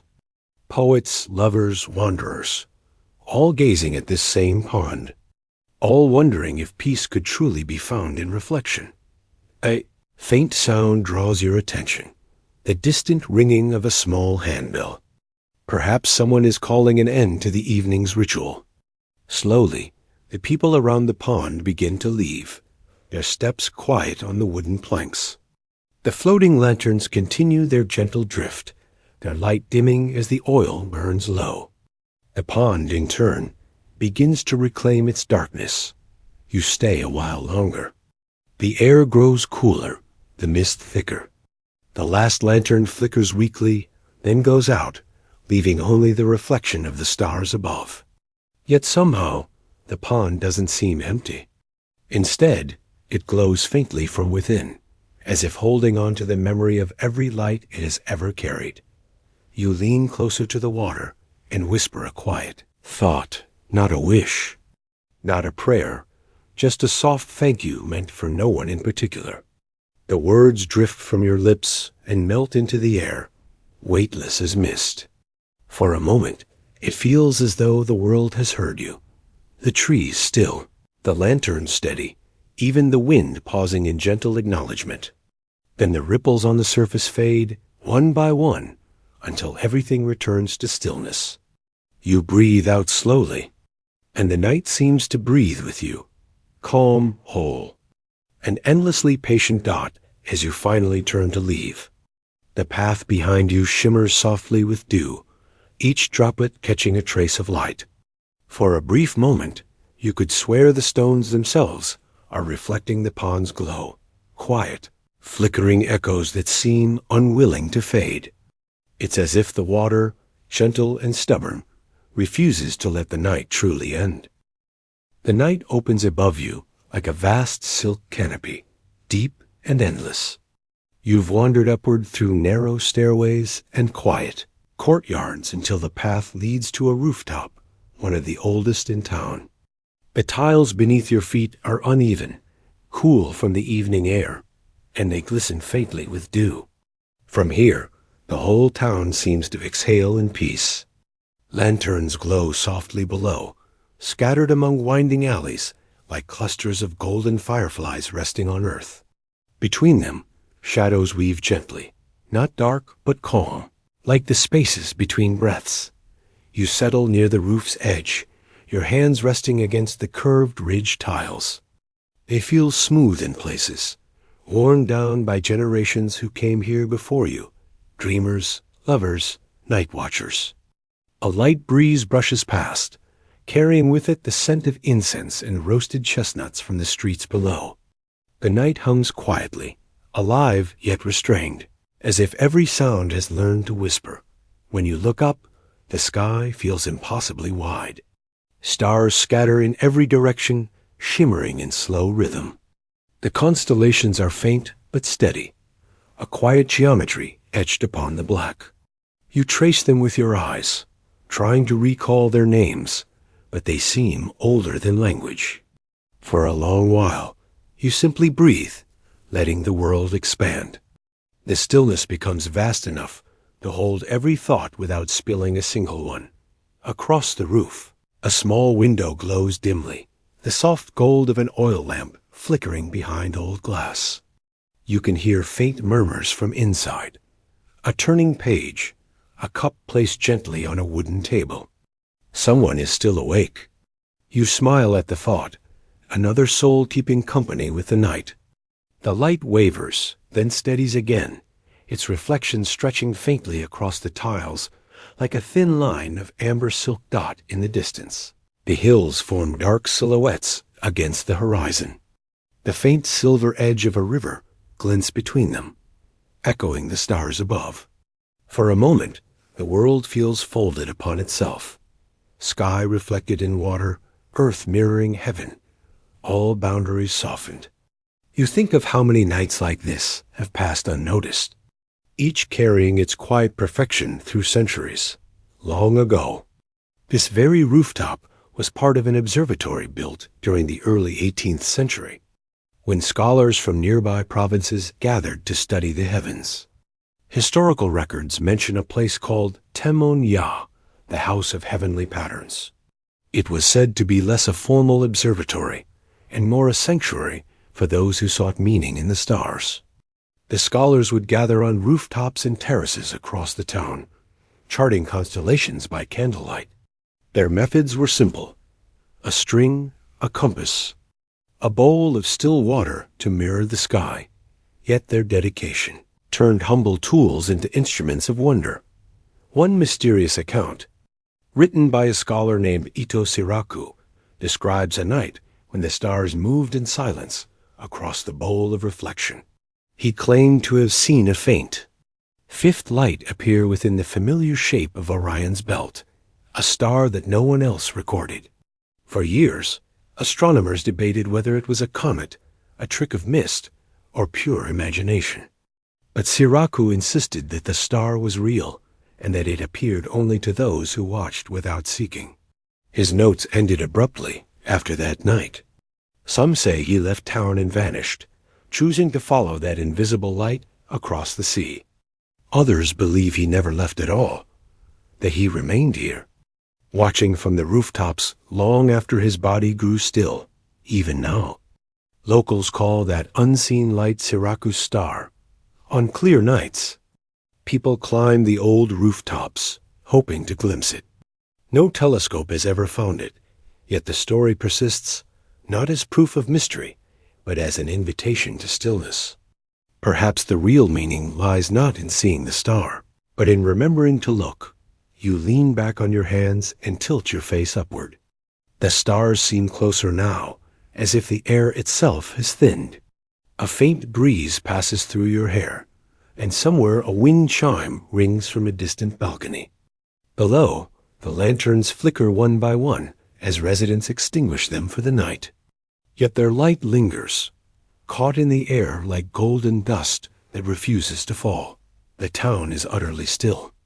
The rooftops, the courtyards, the narrow alleys, all of it rests beneath this shared sky.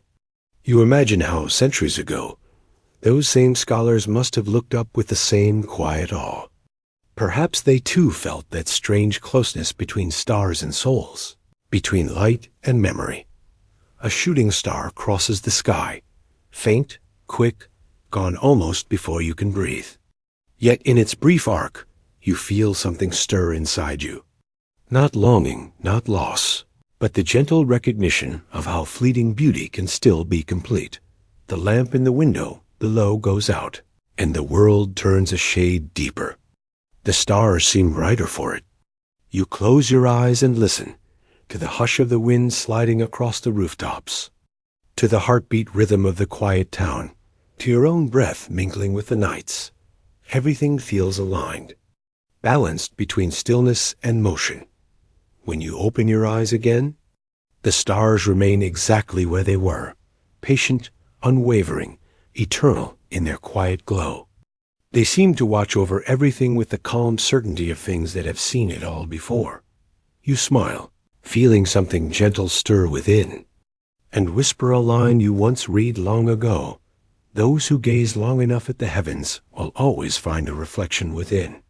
The words linger in the cool air, blending with the hush of the night, as though the sky itself is listening, and softly, almost imperceptibly, agreeing dot, and so you remain a little longer, seated upon the weathered rooftop, beneath the endless night, listening to the hush between stars. Then, slowly, the first breath of dawn begins to unfurl across the horizon, brushing the sky with silver. One by one, the stars fade gently, as if bowing before the coming light, leaving behind a calm, lingering silence. The night has settled into its softest, most tender hour. You move slowly along the winding streets, each step softened by the hush of stones that have long slept beneath countless moons. Lanterns sway gently above, their delicate paper skins glowing like tiny suspended hearts, casting warm pools of light across the cobblestones. The illumination ripples subtly with every breeze, turning the quiet path into a gentle river of gold and amber, flowing in rhythm with your steps. Shadows stretch and drift along the old walls, moving lazily as if the night itself is breathing deeply, slow, steady, and content, cradling you in its quiet embrace. Each corner you pass feels familiar, as though the town is gently folding its arms around you. The fragrance of old wood, faint incense, and blooming jasmine lingers in the air, weaving a scent that feels like memory. Somewhere nearby, a door creaks softly, someone closing the last chapter of their day. Beyond that, the whisper of a broom sweeping the threshold fades into the murmur of distant wind chimes. Every sound is gentle, rounded at the edges, carrying no urgency, only peace. The streets you once explored in daylight now seem transformed. The shop signs, faded by years of sun and rain, glow faintly under the lantern light. The quiet bridges you crossed earlier are silhouettes now, their reflections trembling on the water. You pause, watching the soft current carry the light downstream. The ripples catch and scatter it, breaking it into 1,000 glittering fragments, like thoughts drifting into dreams. You continue past the temple gate, its wooden beams darkened with age. The bell that once marked evening prayer has long gone silent, yet you could almost feel the echo lingering in the air. The scent of candle wax and sandalwood mingles here, warm, grounding, timeless. On a nearby wall, the shadow of a willow tree moves gently, its branches brushing against the stone like a quiet farewell. The town has grown quieter still. Even the insects have lowered their voices, their song now a faint pulse beneath the stillness. From somewhere high above, perhaps from an open window, comes the distant hum of a lullaby. It's old, wordless, and impossibly tender, a tune carried through generations, sung by mothers, travelers, and those who kept watch through the night. You stop for a moment and let it reach you. It doesn't ask for attention. It simply settles into the air, wrapping the moment in warmth. As you walk, you begin to notice the rhythm of your steps, syncing with your breath, steady, unhurried. The air feels softer now, almost velvety, carrying the faint chill that comes before dawn. Each lantern you pass flickers gently, its flame bowing and rising, as though acknowledging your presence. Their reflections on the windows shimmer like small, living stars, fragile yet unwavering. You arrive at the small bridge that arcs over the narrow canal. This was the heart of your journey, where every path you took tonight seems to converge. You rest your hands on the cool stone rail, looking down at the water. The surface mirrors everything, the lanterns, the rooftops, the faint outline of the hills beyond. The world looks both near and far at once, as if you're standing between waking and dream. You draw in a slow, deliberate breath. The air is cool, touched with the scent of damp stone and river mist, grounding, ancient, real. When you exhale, your thoughts drift away like petals released to the current, carried gently by unseen hands. Before you, the river moves in its timeless rhythm, silver, quiet, unbroken, reflecting fragments of light that shimmer like forgotten dreams. Each ripple hums softly, as if whispering the stories it has gathered through the ages. You stand still, breathing with the water, feeling the calm weight of eternity settle gently around you. You think of the paths you've wandered tonight, the lantern-lit alleys, the whispering gardens, the bridges arching over still water. Somehow, they've all blurred into one gentle thread. What lingers isn't a story or a destination, but a feeling deep, steady, and whole, as if the night itself has folded around you in understanding. Now, you turn toward the lantern nearest you. Its light wavers slightly, golden and patient. You watch it closely until its glow becomes your focus. A single, steady point in the quiet dark. Take a slow, steady breath in. Feel the cool air drift through your nose, expanding softly within your chest. Let it rest there for a moment, quiet, unhurried. Then exhale gently, as if releasing a long-forgotten sigh, letting every tension dissolve into the air around you. Once more, breathe in serenity, breathe out release. With each breath, the world feels lighter, quieter, as though time itself has paused to listen. Let the rhythm guide you. Calm in, wait out, until only peace remains, steady and real, settling deep within your chest like a warm light. Let your shoulders relax. Feel the rhythm of your heartbeat slowing, syncing with the still pulse of the night. Around you, the world continues its quiet dance. The rustle of leaves, the whisper of water, the faint song of crickets somewhere far away. These sounds are the night's lullaby, timeless and tender. Imagine the lantern light spreading through you, warm, steady, kind. With each breath, it grows softer until it fills the space between your thoughts. There's no hurry now, no sound too loud, only this gentle glow, the silence between the stars and the slow, deep calm that comes from knowing you are safe. And home, the streets, rooftops, and bridges remain, resting quietly beneath the vast sky, patient and waiting for your return. For now, let the lantern light lead you inward, into calm stillness. Allow the gentle night to carry you softly, wrapping you in its quiet embrace as you drift peacefully onward. Good night, traveler. May your dreams drift gently, your heart remain light, and your rest be deep and untroubled. Sleep within the calm of the lantern's glow, and until we meet again, let their soft light guide you through the quiet night.